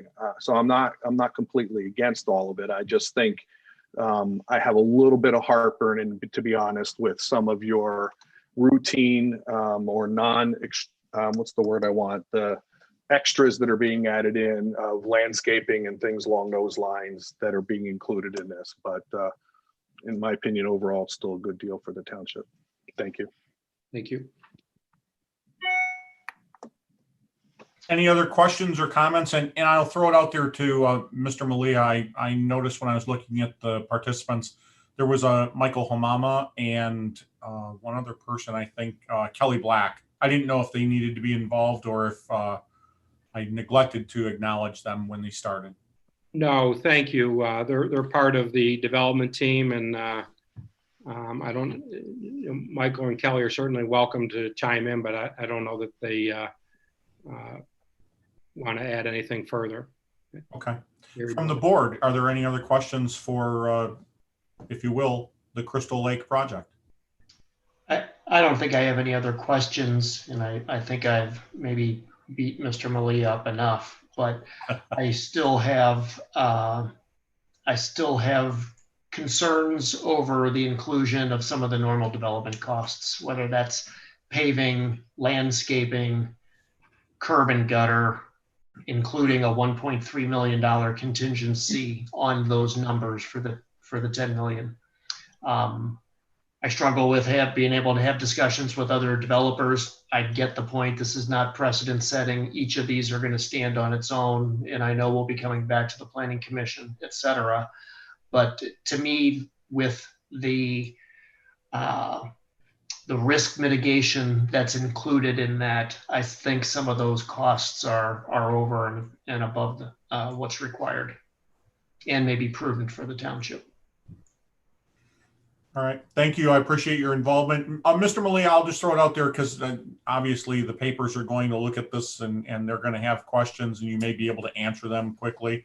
So for the general public, when do you think this project, assuming everyone gets approvals, the township, the county, brownfield, land bank, everyone that has to be involved in this, when would you anticipate a groundbreaking to begin construction? We think that the approval process for the brownfield and the approval process for the planning commission and the actual site plan of PUD will run simultaneously. The brownfield approval should be less of a timeline. That should get approved within 6 months. When it's all said and done, your PUD process and public meetings and ultimately permitting will probably take a year. So cumulatively, it would happen within the year. So the goal would be at this time next year to break ground and start moving dirt on an appreciate that optimistic but realistic basis. No, I appreciate that greatly. I guess I will ask only for the benefit of, again, the papers are going to call and make inquiry, things of that nature. Have you and your partners ever done a brownfield before? Yes, we've done multiple brownfields. We've done one in Novi. We're working on one in Northville right now. We're working on one in West Bloomfield. We just completed a very large one in the city of Detroit. So yes, we've got a lot of experience working with Oakland County specifically, as well as other counties, as well as what was called the DEQ, which is now called Eagle. Thank you for that clarity. Does the board have any other questions? If not, I'd entertain a motion.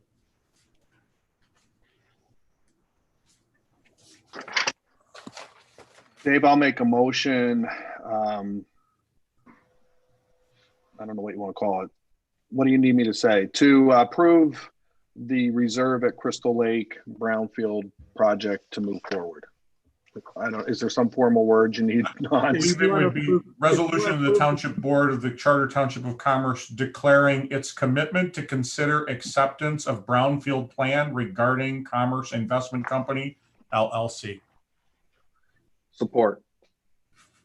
Motion by Burkheiser, supported by Scott. Any other discussion? A roll call vote, please. Burkheiser, Aye. Scott, Aye. Creech, aye. Weber, No. Magner, No. Phillips, Aye. Sobel. No. What? I'm sorry, Rick. No. Okay. Okay.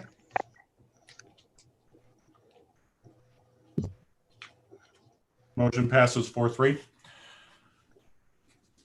Moving on, and again, thank you all. The draft will, or the final document will be prepared, signed, start the process going, and be available shortly. Please be kind and understand the clerk is enormously busy with the election and doing documents, even though many are prepared by Mr. Renthrop's office. It's a hectic time. Thank you for your participation. You're welcome to stay, or you are welcome to enjoy your evening. Thank you, Jessica, Andrew, Gary, as well as Michael and Kelly. Mr. Scott, thank you. I'd like to thank you, all the members of the board, and is your staff as well. We've all worked very hard together, and we appreciate the cooperation and look forward to moving forward with the brownfield process and being in front of you with the PUD. But we thank you very much. Thank you all. Have a wonderful evening. Just as a reminder for any participants, when we started this evening, we had 43 participants. We're down to 28. In case there has been people added or deleted, we handled item C, Charles, the early termination resolution. It is not termination, early on in the meeting to expedite the process. We'll be moving to item D as in David. Paid time off management discussion. If you could unmute Janet Bushy to help us navigate through this.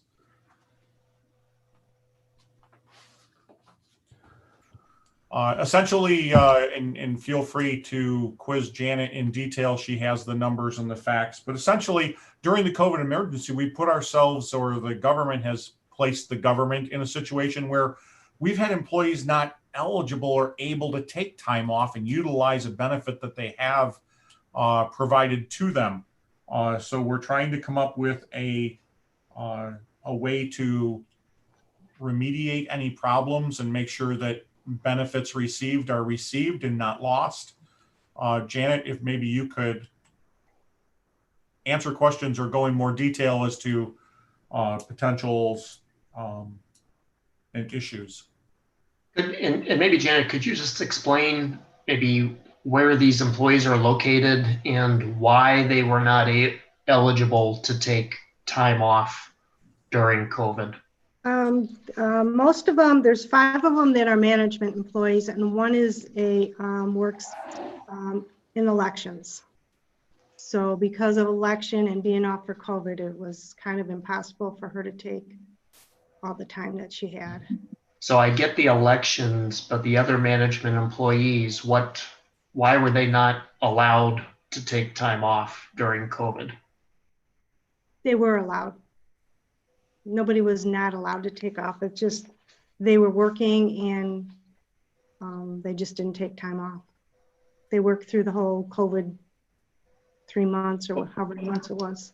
So Janet, we were I think we were very lenient and generous in allowing folks working from home. I'm sure it wasn't to the same level that they work when they're in-house. They still had their PTO. To some extent, it's their responsibility to manage their PTO. I can say on my personal job, they have made some allowances. I would like us to consider maybe instead of paying it out, maybe extending the term that they can use whatever that PTO is to allow it to be carried out through end of December 21 or something, give some time more to use it. But, I think they had opportunity to manage their PTO and to be able to do that. But So I appreciate your involvement, Bob. I know that there's going to be a solution to this. I just don't know what it is. I'm trying to get in a situation where we address it promptly and don't leave someone hanging, because obviously after the election's over with, we get into a crunch where people who have been, if you will, a blackout date of not being able to take time off because of the general election that they're working so diligently on, that it's a blackout. So quickly, Thanksgiving to the first of the year, we put ourselves in a position because of this to almost working on skeleton crews. That'll be me. Only a department head. Yeah.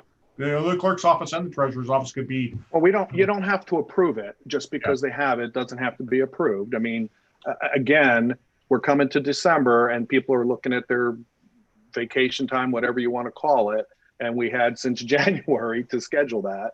And, you know, honestly, between March, whatever that magic date was, until we opened back up again, folks could come and do and whatever it was from home and get a job done. They stood.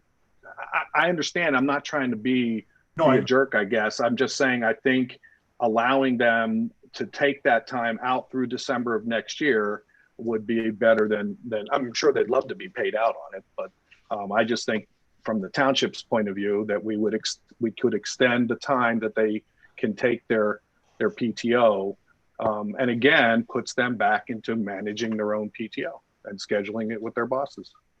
I like that concept, Bob. I'd be fine with that. And I agree. I just would want to make it clear that it's just this one time, because it is very important for them to take time off. And to be honest, if they don't use it by the end of next year, whatever that is, you lost it. Right. Do we also have the situation with non-union? I mean, with union, I should say.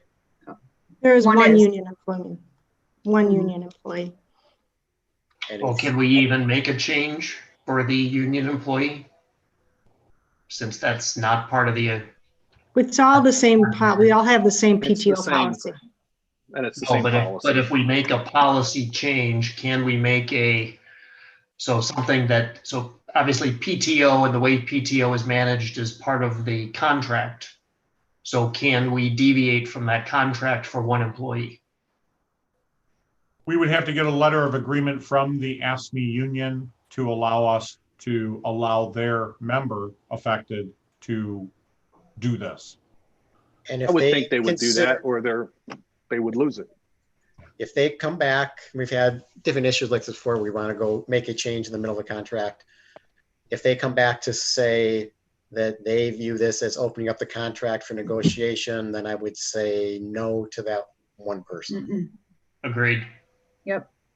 Okay. I agree. I appreciate the participation of the board. I appreciate the direction of the board. So we'll proceed with utilizing these specific number of hours, not to make more work, but we'll have Janet identify those individuals, the hours involved, and note that they can continue to utilize or draw from this time until December 1st, 2021. December 31st, 2021. 31st, yeah. Okay. All right. Okay, thanks. What's that? I said, thank you. Perfect. But to formalize that and understand that the one union employee, that the constraints will be as long as it doesn't affect the overall contract. This is a one subject, one topic, one time only. With that, I will reach out to their representative, Mr. Long, to accommodate that. Any other discussion? I'd ask for a roll call or a motion. You want a motion? What do you want me to say? I would say to allow an extension of the PTO hours through December of 2021. And if it's not used by that time frame, that the employee would lose that time. And they need to work that with their managers. Let's clarify, to allow them the carryover, carry whatever forward. the carryover, correct. Whatever the carryover is that they would have lost can be carried over to 2021 and used till the end of the year. Support. Hey, I've got a question for you, Janet. If someone carries forward 100 hours and then they decide to quit in 21, are they entitled to be paid out what they carry forward? Yes. I would say yes. I would say yes too. It's up to the day they worked. I mean, we're Yes. not paying them out, and we don't want them all of a sudden to have everybody off the month of December. So I would Okay. say yes. Just want to address that issue. Okay. I appreciate the clarity, Rick. A roll call vote, please. Burkhalter, Aye. Weber, Aye. Creech, aye. Phillips, Aye. Magner, Aye. Sobel, Aye. Scott. Aye. And Janet, if you would so inform those 5 employees, and thank you. Moving on again, stay tuned with Janet Bushy. Item E is in Edward, 2021 health insurance. Go ahead and give us that update. You muted, Janet. Okay. All right, as I told you, I think I mentioned in the last meeting that we have a decrease in our health insurance. 21.52% decrease. I just want to, I talked to both unions. Both unions are saying to stay with what insurance we have now. They're happy to stay with it. So I'm asking the board to approve the insurance for next year. Same insurance as this year, no changes, a decrease. Our other insurances are staying the same, no increases in dental or vision. So it's a good thing. I'll make a motion to approve the 2021 medical insurance rates as approved by the various union and township board. Support. Motion by Sobel, supported by Phillips. Roll call vote, please. Sobel, Aye. Creech, aye. I'm sorry, Phillips, Aye. Weber, Aye. Burkhalter, Aye. Magner, Aye. Scott. Aye. Quick question, Janet. Somewhere I read, I don't have it written in front of me, that did we get money back on the insurance? We got a, in fact, I just got the invoice today. We got a 30% decrease in our November bill for Blue Cross. So we didn't get money back. We got They a didn't get money back, so they're forward. taking us off the bill, right? So will the So employees be Does charged the less? employee, correct? Yes, Does the I have to employee- adjust okay. that. Oh, okay. Yeah. Okay, that's where I was going. So their percent, I forget what the heck, I'm sure, 90. I guess it's 10%. 10%, yeah. No, we're paying 90. Yeah. They would get, okay. I just wanted to make Yes. sure that whatever came back, they were getting their fair share. I Okay, just got good. Thank you. I just got the bill in the mail today and I haven't figured it out yet, so. That's fine. Okay. So Thank Janet, for next year, I guess we should take a look. So employees that opt out get a stipend, right? Correct. So we should just make sure that that stipend is in whatever the appropriate relationship is to what's being paid. I don't know that there would be any need to change it, but just if these rates are going down by some of the numbers you've represented, we should at least just take a look at it and make sure we're making a conscious decision. Okay. Perfect. Thank you, Janet. Moving to item F as in Frank, approval of single year special assessment districts for the 2020 winter tax roll. Did we vote on it? No. No. I don't think we Yeah, voted. we did. We knew- No, we voted on Not the last- single year one. We only did Single the year. one. We voted on the health insurance, Rick, if that's what you're asking. Yeah, okay. Yes. Ms. Phillips, regarding the approval of single year special assessment districts for the 2020 winter tax roll. Okay, so the only one on the actual formal board certification sheet that would change would be the lower Straits weed. But that we have SAB. to do a new resolution for anyway, right? Roll resolution next meeting. Okay. Mhm. So Yeah. Molly, when I was looking at this, because I guess I'm overly sensitive now to the numbers, when I looked at all the dust control, they all seem to be in the ballpark of, I'm trying to remember now, I don't know, $25, $50, $75. And then the SAD for Chicory Lane seems to be $200, $300 for each parcel. Is there something Chicory really Lane weird? isn't And just I'm sorry? Chicory Lane isn't just dust control, it's the whole road maintenance. So it includes grading and adding gravel and everything else. It's not just dust control. Okay, and so that 4,000 you have in the, what I'll say fund or in that column, is the township paying another 4,000 or is the township paying half of that 4,000 or whatever our part is? The township pays in separately. It's not included in these numbers.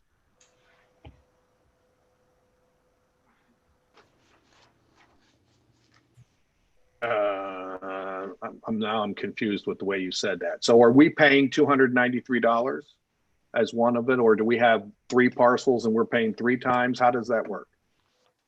Is my recollection that the resolution has a specific amount the township pays and we pay a substantial portion of it. I thought it was like 50%, but much higher than what so for this year, Bob, and get back to where.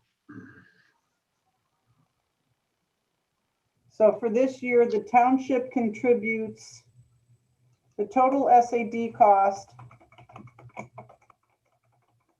Total SAD cost is $4,254 and change. The township contributes $1,617, $1,615 of that, which leaves the balance going to the rest of the parcels. and that's what the 293 is when you divide it out? Yep. Okay, thank you. Entertain a motion to approve. I'll make a motion to approve the single year special assessment districts for the 2020 winter tax roll. I assume excluding Lower Straits Lake, correct? Correct, excluding Lower Straits Lake. Support. Thank you both. Motion by Burkheiser, supported by Weber. Any discussion? Roll call vote, please. Burkheiser, Aye. Weber, Aye. Creech, aye. Phillips, Aye. Magner, Aye.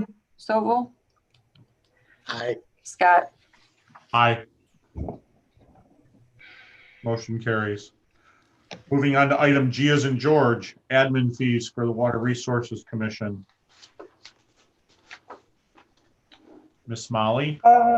So if anybody who's been on the board a long time, like Rick, remembers any of this, we were unable to find anything that said that we ever, either by board definition or by request of a former treasurer going back however far ago.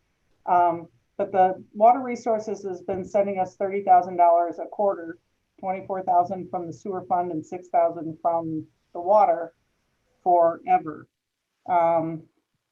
It all comes out in the wash when we combine their numbers with our numbers for the audit. We really we're not in a position where we need the infusion of funds anymore, especially since our water fund is relatively flush.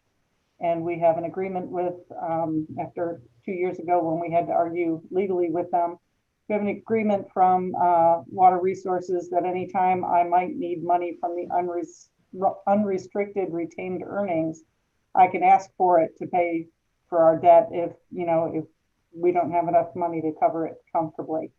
So I really don't, they were asking, they're setting their budget for their fiscal year, which runs October 1st of 2020 through September 30th of 2021, and whether or not we wanted them to still budget that $30,000 a quarter. I personally don't think we need it, but I don't want to be the one who says no if it was authorized by a board resolution in the first place.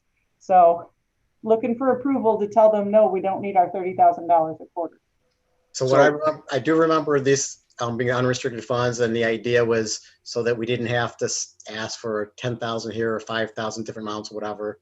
So it sounds like at this point you're saying we don't have that issue anymore, and so we're good with just leaving the money in the unrestricted, they still control the restricted funds. And that Well, way they you have, control the amounts that are maintained in the emergency reserve, the capital reserve, and the capital outlay. okay, yeah. But other than that, anything else is just sitting there and we have access to it anytime we want. So the So only Molly, how much comment is I in have, there? the only comment I have on that, if we do this, which I support, is that let's make sure, let's look at the budget. And if we've got money coming inflows, we need to remove that. I will offer this. Phil was going to try to join on this, and he has some memory of this, and I'll do my best to convey what his thoughts were. He did remember it happened quite a while ago. He thought maybe there was a letter agreement at some point along the way between, could have been Sugros, I'm not sure exactly. Very similar to what you discussed about pulling money, but also because its relationship, it was to cover the township's admin fees and some of those issues. I think that's what he said. Additionally, sort of the principle is you're getting money in. It's always nice. A bird in the hand's better than two in the bush, I guess, kind of thing. So, but it's not a lot of money. It's not it's not a big deal. I don't have any personal memory of it. I'm just trying to, food for thought. So Molly? where you've got the word, we have an understanding with the WRC is what's, I guess, how structured or how documented is the understanding? Meaning if it's. That's what I don't know. I know it's not in either one of the contracts. Well, you said 2 years ago, we came to an understanding with the WRC that the township could request funds from the unrestricted retained earnings at any time, no pushback, no delay. That, so that 2 years ago is what I'm, if it was just a phone call and somebody else comes in and says, forget it, it's going to be pushback and delays. Do we have something in writing from them that describes this? Well, their lawyer talked to our lawyer and they beat it out between the two of them and said, yes, you're correct. The money belongs to Commerce Township and we really don't want to know what you're going to do with it, because they were trying to question whether or not the township was going to use it for funds for items related to the sewer. And basically I told them there really wasn't any of their business, but yes, I'm going to follow my oath, and my oath says that the funds that go out of here go to the appropriate places. So Hans might have more on that, but I think do you have legal documents, Hans, that show that they agreed to, we're not going to stop this anymore? I mean, I have a letter Hans, from you're muted. WRC, so. No, we don't have anything formally regarding this. We did just looking at my notes here. We just could go back and say, "Are you kidding me?" It was kind of one of those discussions, and we said, "No, no." Well, no. we have their lawyer's legal opinion saying you can't ask them what they're spending it for, and you have to give it to them. It's their money. I'm trying to find something to actually evidence that. I don't have a problem with this, but if this started because there were issues in place, I guess I just want to feel comfortable that we're not going to have issues as soon as we stop getting the money in advance. Yeah, and I had the same thing I written down. Is this in writing somewhere? Number two, how much money do we have in an unrestricted pot that they're holding for us? Do we have visibility to it? Is it like we see our fund balances on stuff? So do we see that somewhere? I get quarterly reports from them. Okay. And the last quarterly report I got had, I think, close to just over $9 million in the unrestricted retained earnings. So you could call up, by your words, and you could say, I want my $9 million. Yep.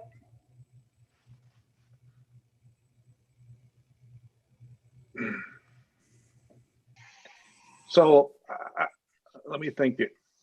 We get a briefing every year about water and sewer, and they tell us that we need to, I don't know, raise water rates, or we don't have to raise water rates, and we have $9 million sitting out there. So is that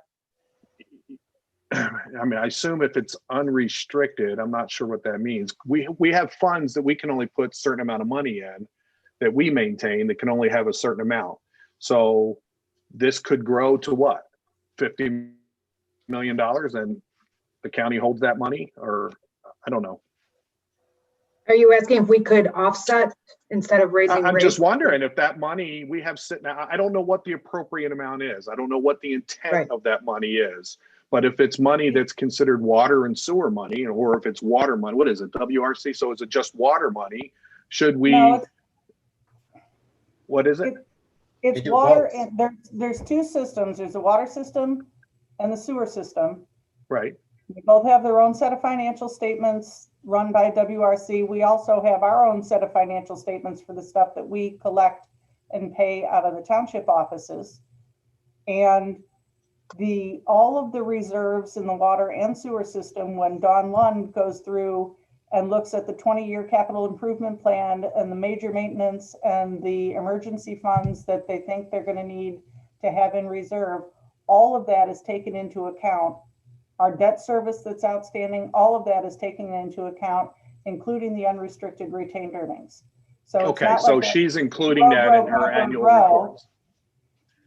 Yeah, it's not like it's going to grow and become a $50 million nest egg sitting in the so she's department. including that in whatever evaluation she does in making her recommendations. That money. Okay, thank you. Yes. Sorry. So I'm fine also. All right. Molly, I'll entertain a motion. I would like something a little more formal in writing. If I guess I'll say if the attorney thinks we need it, we'll do it that way. So you want a motion? No, I mean, we don't have anything formal in writing. It was always our opinion that they shouldn't have been doing it in the first place, and they agreed on it. So I don't. If we have some document somewhere that and if it's their lawyer saying, that's fine too, I guess. I just want to make sure we don't get 5 years from now when people change. Why don't you make the motion contingent on a written agreement that the funds will be unrestricted. Well, to reflect what we did in the two years ago. I think Molly can probably articulate it better than I can. So Hans, because there was no motion to have them start sending us the funds, you don't want a motion to have them stop sending the funds? Is that what you're saying? Yeah, I don't think we need one. There was no agreement. That's fine. But let's get the writing. I agree with you, Bob. That's probably not a bad idea. If we don't already have it, and I'll look. Do we do a contract with them every so often? We do have a contract with them. This is not part of that contract. Is it something with the new contract? So when we do a new contract, would we put something like this in it? It's our money. It's our money, exactly. You don't want to have it should never be an issue, is what it should be, so. The county collects the money. It's up to us if we need the money to pay debt and bonds and, payments. So we don't want them controlling when we can and can't take the money that's ours. We set the rates for them to collect based on the money we'll need for operation and for debt service. We have to have the ability to get it. Molly needs it whenever she needs it. Right. No questions asked. Anything else, Molly? I have a draft of a letter from Tim Prince saying, in response to your concerns regarding access to Commerce Township wastewater treatment plant enterprise funds, I have consulted with Oakland County's Fiscal Services Department and can assure you that upon request from the township, the county will promptly disperse funds to the township in the amount and manner requested. It takes about 2 weeks to honor such a request, which is not necessarily true, but provided that the balance remaining in the system enterprise fund is adequate for continued operation and maintenance of the system. Oakland County Fiscal Services representatives have asked me to remind you that the county takes no responsibility for how the funds are used. It is the township's responsibility to ensure they are utilized in accordance with all applicable laws. Just have it filed as part of the record. Set it in the file. Yep. Okay, and that covered water and sewer, just to let. He's only talking about sewer, but we don't have any water debt that I'd ever need to be taking money for. So noted, and we can give that to Clerk Creech to add with the contracts that we have on file for WRC services. So just to make it formal, I would move to give Treasurer Phillips the authority to notify them we don't need these quarterly payments, and they may stop for their budgeting purposes. Any support?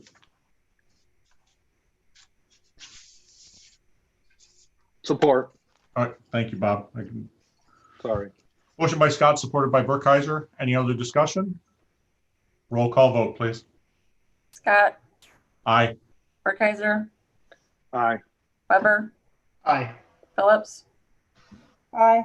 Creech, aye. Magner, Aye. Sobel. Aye.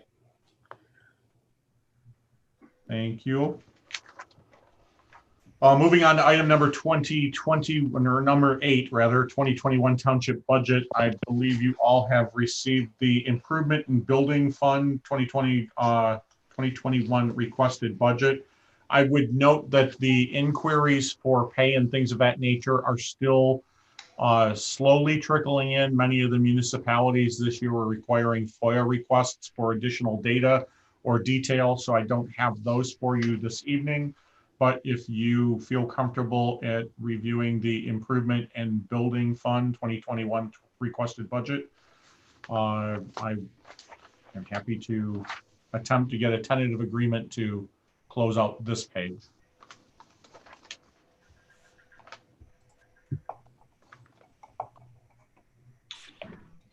Indicating street lights, refuse, dust controls. I don't know if we have to make an amendment on this for for lower streets. Lower streets. Yeah, we will. Yeah, let's probably need Just to for wait the- on this. Unless you want to put in, if you're comfortable with what the amount is, She knows the amount, right? Molly. Yeah, can we we put just- it in your resolution. Right. Yeah, can we- 78, 180, 44. Right. Yep. So we would supplement the 78, 180.44.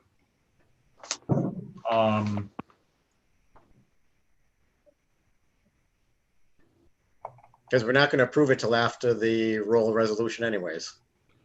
Right. I would just remind us all that on this, it has the log cabin home expense. I do believe in the months to come, the board should be making a decision. Do you want to retain ownership of this property, or do you want to dispose of this property?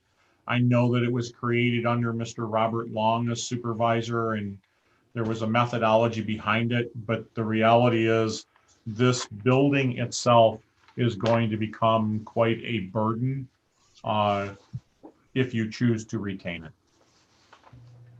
I thought we were looking at trying to, I don't know, sell it or Well, something I to the believe we group that have was been doing trying that. to. We've been unsuccessful in making a decision to do so.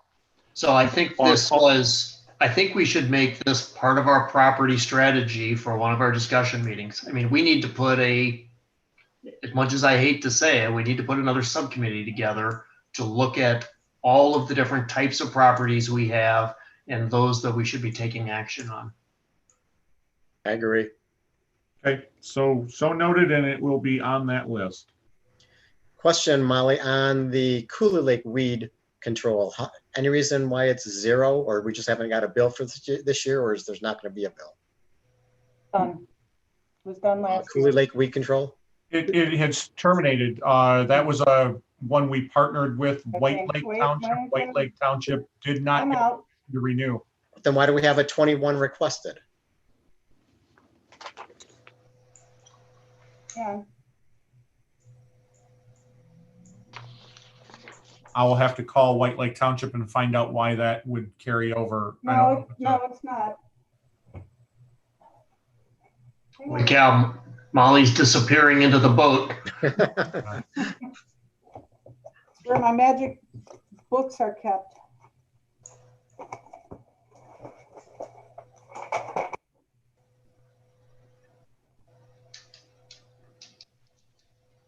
This is the last year of collection, but we prepaid to Cooley Lake. So there will be money coming in from Cooley Lake weeds, but we don't owe anything to White Lake this year. We're basically going to pay it back to the general fund because they prepaid it. The general fund prepaid it when the SAD started. Okay. Is there a reason why is it the rent for horse farm is highlighted? No, I just forgot to unhighlight. It was one of the boxes I need to fill. That's fine. We do need to put a capital outlay for horse farm. I'm not sure if you guys plan on spending anything next year for the horse farm. Property management discussion. Yeah, right.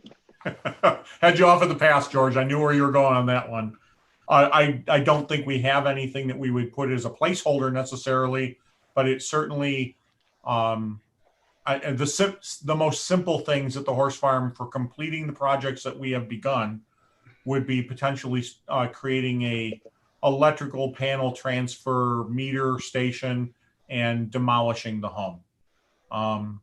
That might require moving a well, doesn't it? Yes. Mm-hmm. Yeah. Right. So things like that might be. You want me, Dave, to ask the parks guys to get with them? Because she comes each month to the parks meeting. I guess I would turn to Jay James and ask what potentially, I know it's a back of an envelope placeholder, if you will, demolition of the home and replacing the electrical services so that there's no interruption in water service and electrical for the horse farm itself. The only reason that, for the public's benefit, the only reason the house remains is everything's operating off of the fuse panel and meter at the home. And the well. And the well is also just outside the home, but the water is in the basement. If you're going to go into the horse farm, yeah, there's a couple things you might look at. One is we still got to find and find the septic tank. Depending on what we find there, you might end up having to do something with that. The electrical panel is another. And when it does come time to demo the house, we are going to have to look at either connecting to water or redoing a well and moving the bladder and everything into the existing building, probably where we're fixing the wall right now. So I can put something together for you on that. If you are going to have a subcommittee on properties, I can put that together for you to discuss then. You'll be part of it. Try not to, George. So just one quick question. The foundation wall at the horse farm? Yes, we awarded it. I actually tried calling the contractor today to see when he's going to get started. He's aware that we want to get it done prior to freezing temperatures. So I probably expect that to be done within the next month.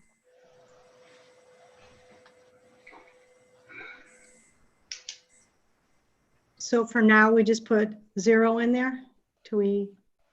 Can't we put a well's what? 7,000-8,000. I mean, to cover 25,000. 25,000. Well, demolish that and any demolishing the house would cost what? To demo the house would be different. We'll come back with that, but you might have some miscellaneous items that could total up to 25,000. So if you're looking for a placeholder, that's what I'd suggest. Okay. Jane, if you could do that 25,000 as placeholder, and I know not to get into the demolition, but it is an older dwelling, so there'll have to be an assessment as far as abatement of asbestos and things of that nature. So, okay, we'll do that.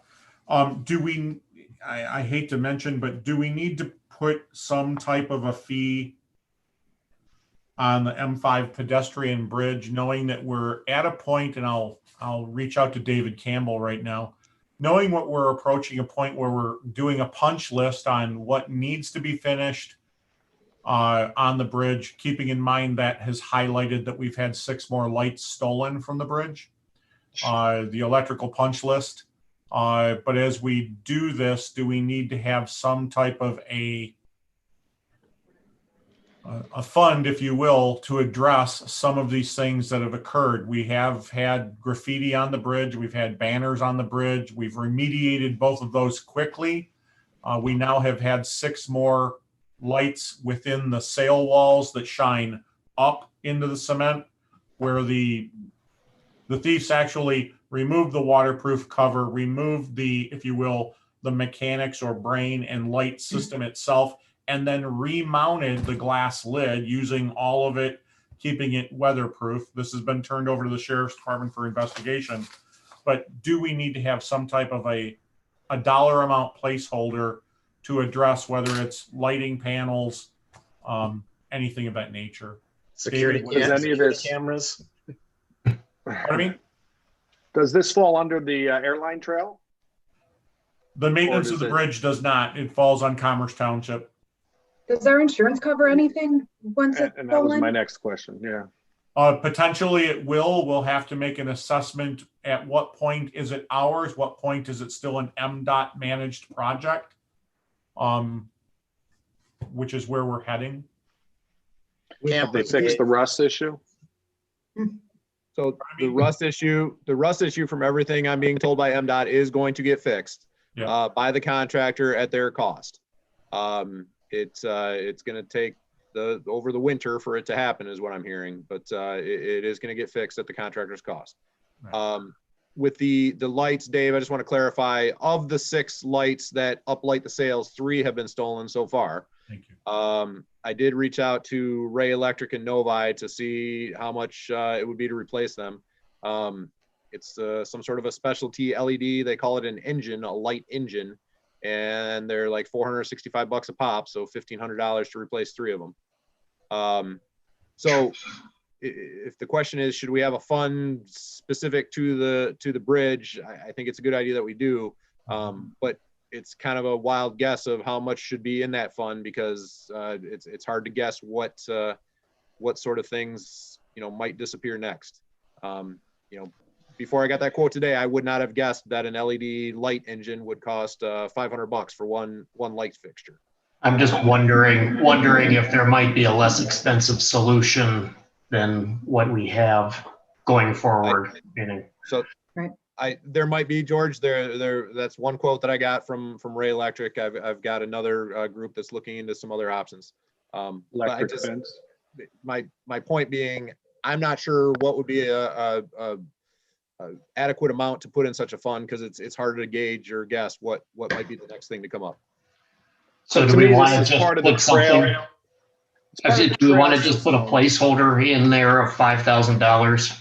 I'm going to say a $5,000 earmark for deductible costs is probably the appropriate number, but go ahead, Bob. I know you were. Well, I was just going to say, I mean, it's part of the trail system, and I thought we put money each year into trail maintenance, and obviously it would come under our trails, so our trail maintenance. And so is this different than, I mean, we're not using the bridge, anything else but trails, so. It is different. What you're putting money into is trail management. So you're paying for the trail manager, John Hensler. You're paying for his insurance. We have a fund that we have been putting each year for trail maintenance in our trails, because we have all those trails that at some point I thought that we were putting money in there. And that was like when we have to do maintenance on the trail that runs north-south on M5, not the airline trail. Mm-hmm. So I don't know how much each year we put in. I forget. I wanted to say, I thought it was 100,000. Maybe it's 10,000. I have no idea what we put into that each year. Don't we have that listed somewhere? Janet? We're putting 200,000 in this year. I have from general fund into the improvement building fund. It's in here. So then the next question, I guess, is, are we going to include our portion of airline trail in our trail maintenance? Is that, aren't we responsible for our portion of it? Commerce Township is responsible for Commerce Township's portion. Remember, so can't that come out of our trail maintenance fund?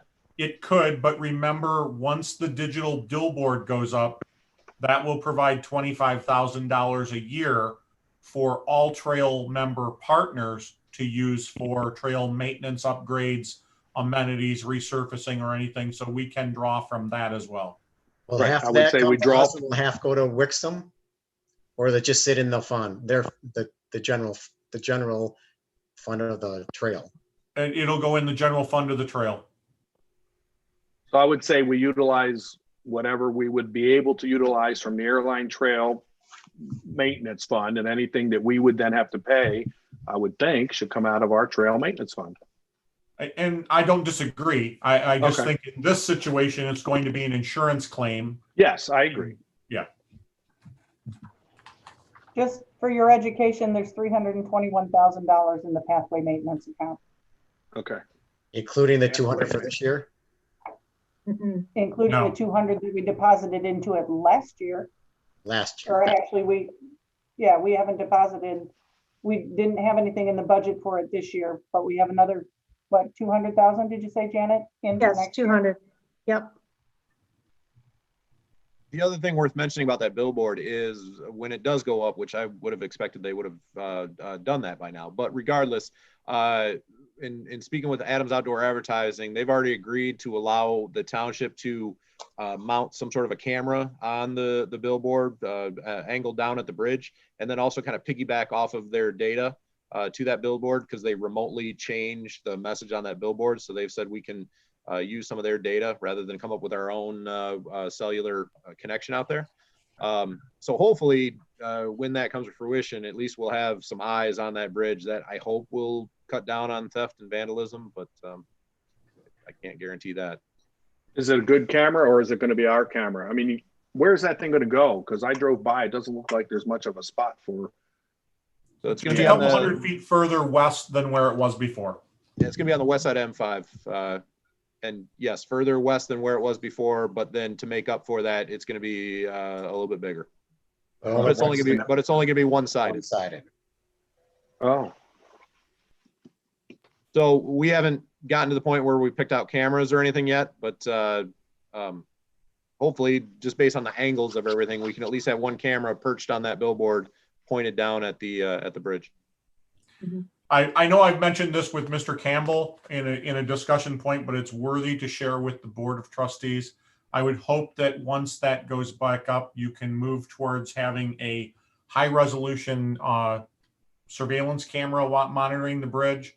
But it may very well be worthwhile to have a traffic camera or something of that nature. I mean, we all watch the news, you see channel whatever, turn on their traffic monitor. So there may as well be a quality camera that's shooting a picture of the Commerce Township logo and the bridge crossing that they can utilize or tap into or help fund to show us not only the bridge, but traffic patterns and things of that nature. It'll also give Mr. Campbell the ability to view the bridge to make sure the lights are working appropriately.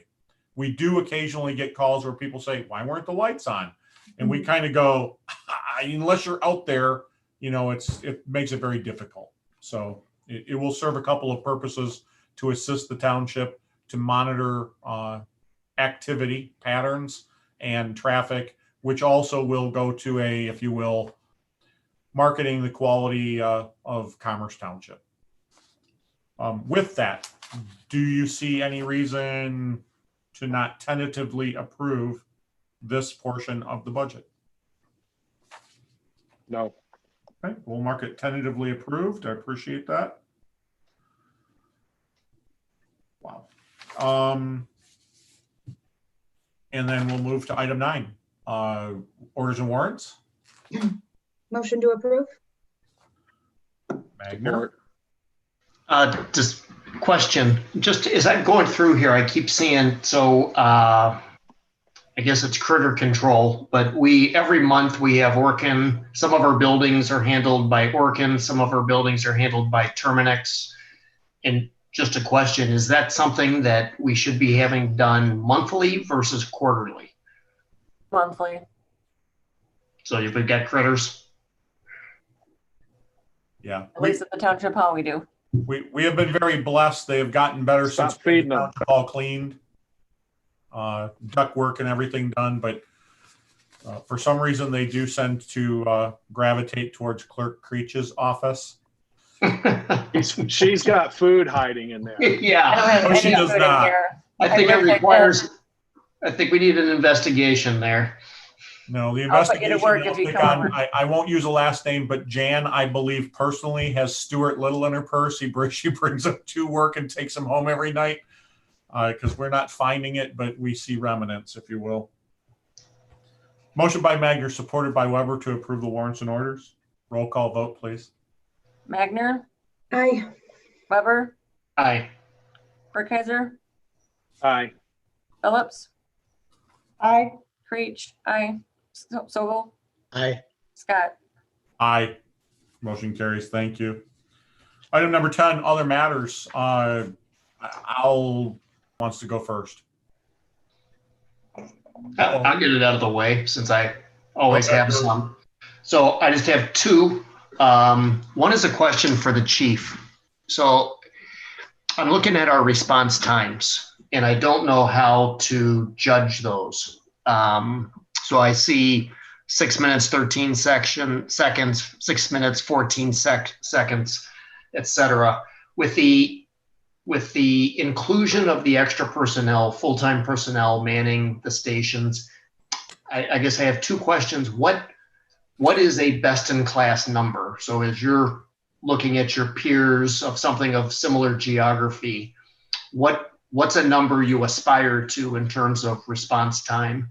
And I haven't gone back and looked, but since we've added the personnel, has that number gotten better? That's a good question, George. I think,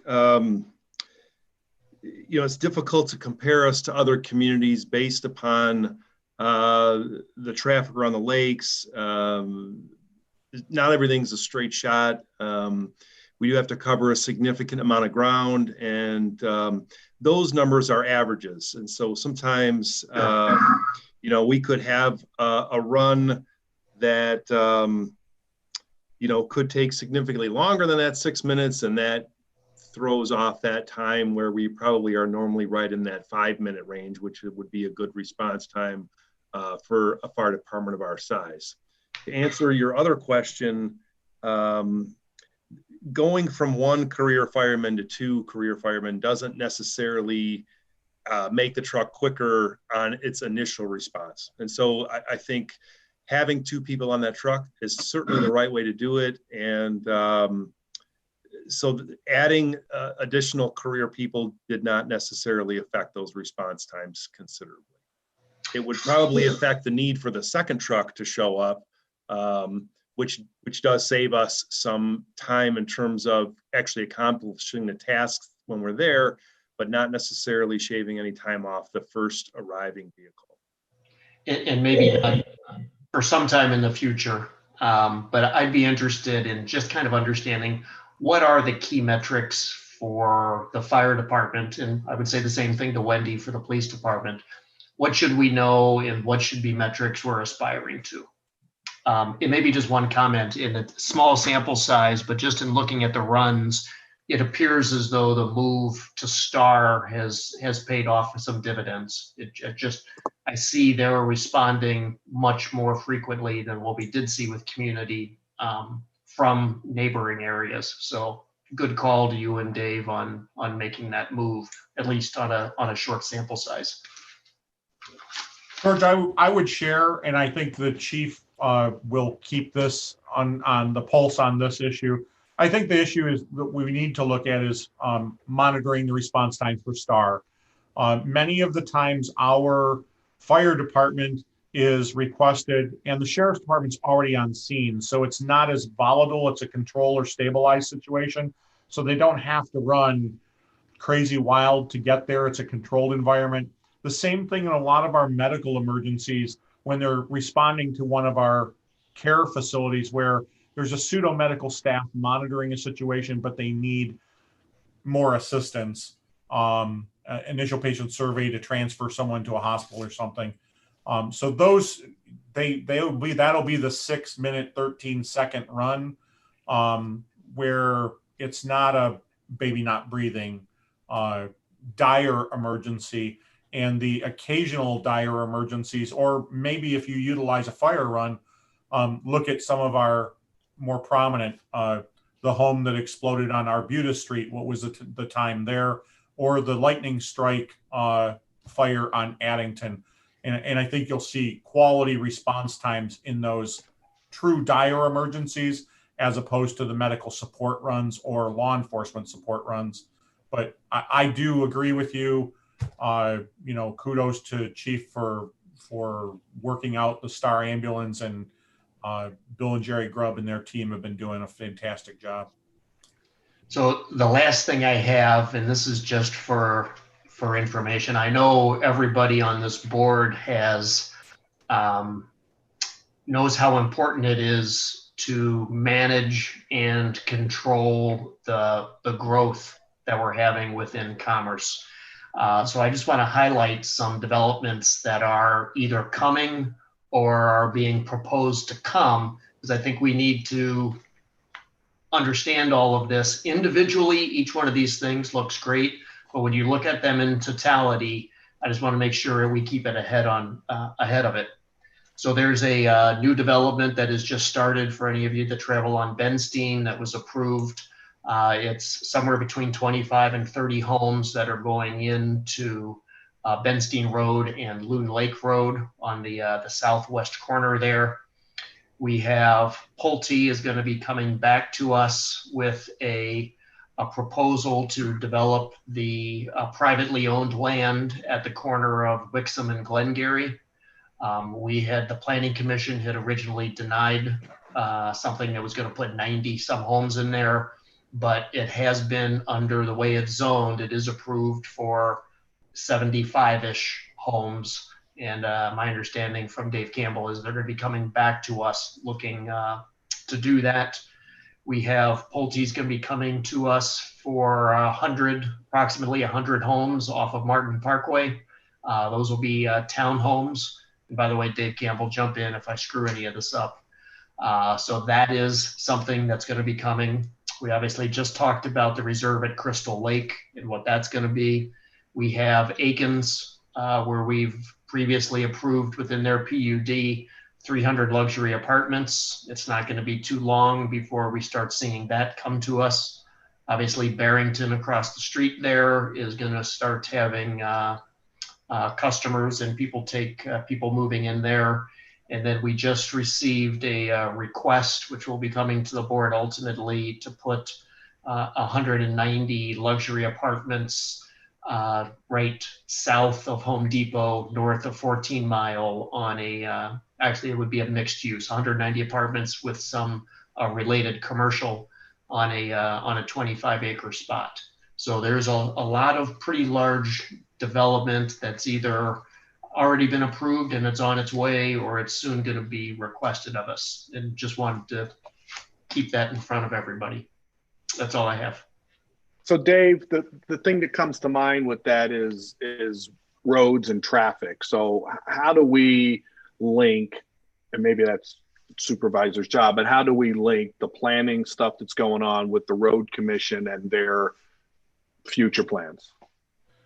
You know, literally we tie Dave Campbell as our planner into that loop. I try and get him involved so that he knows the coordination of what's going on. We also do, the Road Commission of Oakland County does an annual meeting with Commerce Township and with the region. What we would like to see, if you will, our tri-party dreams, and what we would hope to be able to do. That's how we started the traffic study with the Union Lake to Martin Road, potentially putting Newton Road through, things of that nature. So Dave Campbell is actually our go-to liaison on those, from projects being conceived to Road Commission, how do we get it done in the big picture. I'll throw one out there just quickly, if you will. I would like the board to, and maybe Mr. Burkheiser, to champion this. Obviously, the Board of Trustees and Parks and Recreation, we did our master plan and we included that study for walkability and what would be our main projects that we would like to see done. We're a couple of years into it and we had kind of a big wish list of what we'd like to see done in 5 years. So I think it is worthwhile if Parks and Recreation can start to mentor us towards how do we connect the M5 trail to 14 Mile and Haggerty, as well as to Long Park. How do we connect the library to Clifford Smart Middle School using some of those preferred pathways that you all have seen in the Parks Master Plan and walkability, and potentially put it into our 2021 budget on where do we want to go, and do we want to maybe, and again, Mr. Campbell as well, we've given him some leeway on where there's a project like at Crum and Haggerty Road, where normally we would have him put in a sidewalk, but through the wetland on the south side of that project, we said, well, maybe we'd rather have him have the ability to divert funding where they would pay for bike path, but we would be able to say, well, we want it to run north on Haggerty to connect to the M5 trail, things of that nature. So I do think there's a value if the board should be, through Parks and Recreation, earmarking whether it's 100 yards or a mile or 2 miles of path in a budget year. What should we, could we, or possibly do? I also would say this is another one of those times to empower our director, Emily Englund. I know she's on there listening, but some of these projects are phenomenal projects that we can reach out to the Ralph C. Wilson Jr. Foundation and benefactors that want to be involved, as well as Dave Campbell and I have already had a conversation earlier in the year with MDOT in partnering to get the M5 trail north of the Michigan Airline Trail along the east side of M5 to Walnut Lake Road, or for the sake of discussion, to the crosswalk to Walmart and the DDA project. So Dave, I would just counsel us, since just 2 weeks ago, we went through in depth with Emily what the Parks and Rec's priorities were, what they had, not just the funding for, and I know we could talk about grants, but what they have the manpower to be able to deliver. So if we're going to change her priorities on her, we should do that immediately, or we could always add that to what she had below the line. She had her 6 priorities that we agreed should get done in that order. And then if that was done and there was excess time, that we could move on to other priorities. I just don't want to confuse an issue that seemed to be, trying to hold them accountable for developing those 6. I don't disagree, but I do know that Emily's up for the challenge, and more so, she needs direction from the board that the metric is there, whether it's that, filling in the patchwork of small lengths to connect to major projects, or grasping something larger to get that mile of trail, whatever the case may be. I'll bring it back up at Parks. Most of it, Dave, honestly, is money. We talked about this 4 years ago when this first started popping, and at that time you commented that maybe we would go out to the public to see how much they want their trails and put an SAD out for trails. Yep. But that's honestly, there's a finite money in the parks, open space, whatever that is, to do the increases. We go through that every year, and we use the priorities.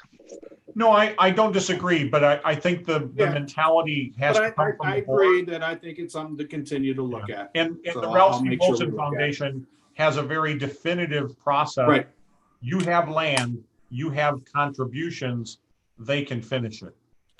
But unless you put it into a picture that really can present, they're just going to see this. Right. And honestly, we have consultants that we do stuff with. And so that's something we can have her look at also. The other 2 things I just wanted to throw out there just as a reminder, we had extensive graffiti vandalism on the tunnel under Martin Parkway the other day. Happened in a small, short window of opportunity. The Sheriff's Department is investigating. They are not artists. It is not anything profound. It's just irritating, and the DDA is working to get that cleaned up. And then, of course, the lights that were stolen off of the parkway. And the last thing, just as a reminder for clarity's sake, if you mow it, if you rake the leaves on it, you pick up the pine cones or the sticks, it's your property in front of your house to put out signs, garage sale, whatever the case may be. If you are a commercial property, your site plan dictated what your signage would be. Adhere to that, and we'll leave that where it is. Miss Vanessa, do you have anything for other matters? Well, George kind of read my mind because I literally wrote, how can we manage developments, and was wondering if we could maybe add something to the January discussion session. I'm sure October might be filled up because I saw the 100 townhouse in Dave's report, the planning report. So had some questions on that and concerns. And then the other thing was, didn't know if there was an update on the DDA Fit the Main, or if you know when we're going to be getting an update on anything. David Campbell, go ahead. I know you have an answer there.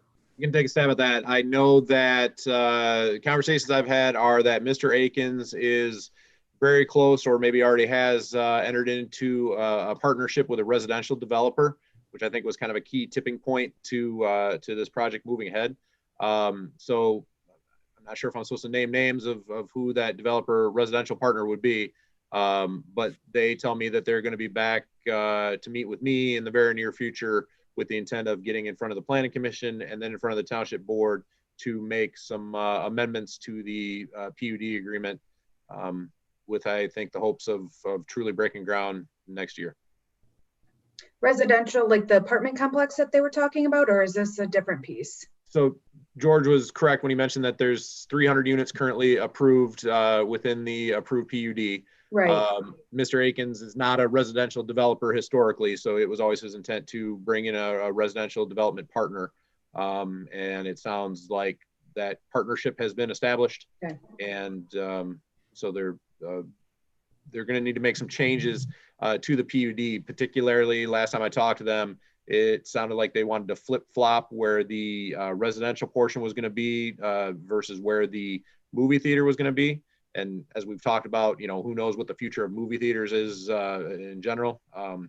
But the development plan is going to have some significant changes, which means they have to get those changes approved by the Planning Commission and the Township Board. So you're hopefully going to be seeing them with those changes soon. Okay, that's all. Thank you. Mr. Sobel, next up to bat. Do we know, did the House vote today on these extending through the end of the year for our meetings? They did. They approved it overwhelmingly. However, they did make some changes, so it's going back to the Senate, which is expected to approve it quickly, and then the governor is expected to sign it. Okay, so at this point, our 27th meeting will still be a Zoom meeting? Yeah. Okay. Looks like it. And Dave, when do we get the agenda? So when do we know what topics? Obviously, the Lower Straits SAD is going to be on there. Budget will be on there. Yeah, well, it should be pretty quick, but I mean, just as a reminder, please, if you have a topic for the discussion meeting, please don't hesitate to remind me. I have a list somewhere. I'll use Mrs. Creech's phrase. It's in a safe spot. I just don't remember where that safe spot is right now. It's here though. And we'll get that out quickly. And then last question for Missy, what's the AV count at right now? Oh. We are just shy of issuing 15,000 ballots, and we've received back about 39%. Like that And already. for the benefit of Mr. Sobel, Mrs. Creech, could you share, Monday, we did not have mail service. How many ballots were dropped off in the box? I got rid of my note. I think 1,200 we received on Monday and just under 1,000 today. So what's your crystal ball say? I have no idea. I'm hoping they all come back and make it worth our while. I know Mickey's been seeing a little of the craziness over here, and I appreciate everyone's help. The crystal ball here says the clerk will need a vacation. Yes, but I'll be manning my department because everybody else will be using their PTO. Don't give it to them. Yes. Okay, Mr. Burkeiser, do you have anything? So I had 3 items. 2 of them I took care of ahead of time, surprisingly, and I'm going to hold off on the other. None. Okay, 0 perfect. Out. Miss Phillips? I am good. All right. Mrs. Creech? Nope, Rick covered it. I was just going to update everyone on our ballot count and the fact that I'm really grateful to be able to use the meeting rooms for election prep and not meetings. So that works for me. I can't say enough good about the treasurer staff, the township hall staff, the clerks team that are working so diligently. It is really quite phenomenal. I'm impressed again. So with that, So let me ask, Yep. Missy, let me ask, is there, how do I want to word this? Is there an opportunity for volunteer hours, or do you really need people to know what they're doing? Kind of need people to know what they're doing. Okay. Yeah. I didn't know what it is you were doing and whether you could. We have a lot of people that have called and asked if they can volunteer, and what they're handling is kind of sensitive in nature to begin with. And I can only fit so many people. I'm at 11 right now, and we're tripping over each other. Okay, that's fine. Entertain a motion to adjourn. Motion to adjourn. Motion by Magner, supported by Burkheiser. Roll call vote. Magner. Aye. Burkheiser. Aye. Creech. Aye. Phillips. Aye. Weber. Aye. Sobel. Aye. Scott. Aye. Thank you all for your participation. Thank you all for your diligence and all you're doing daily. Those who need to heal please quickly. And those who need that PTO off, make sure you get time to take your time off. And Mr. Milburn, thank you again, Merge Live, for assisting us through this process. Glad to do it. No problem. All right. With that, we're complete and done. Thank you. Night all. Thank you. Good night. Good night, everyone. Bye.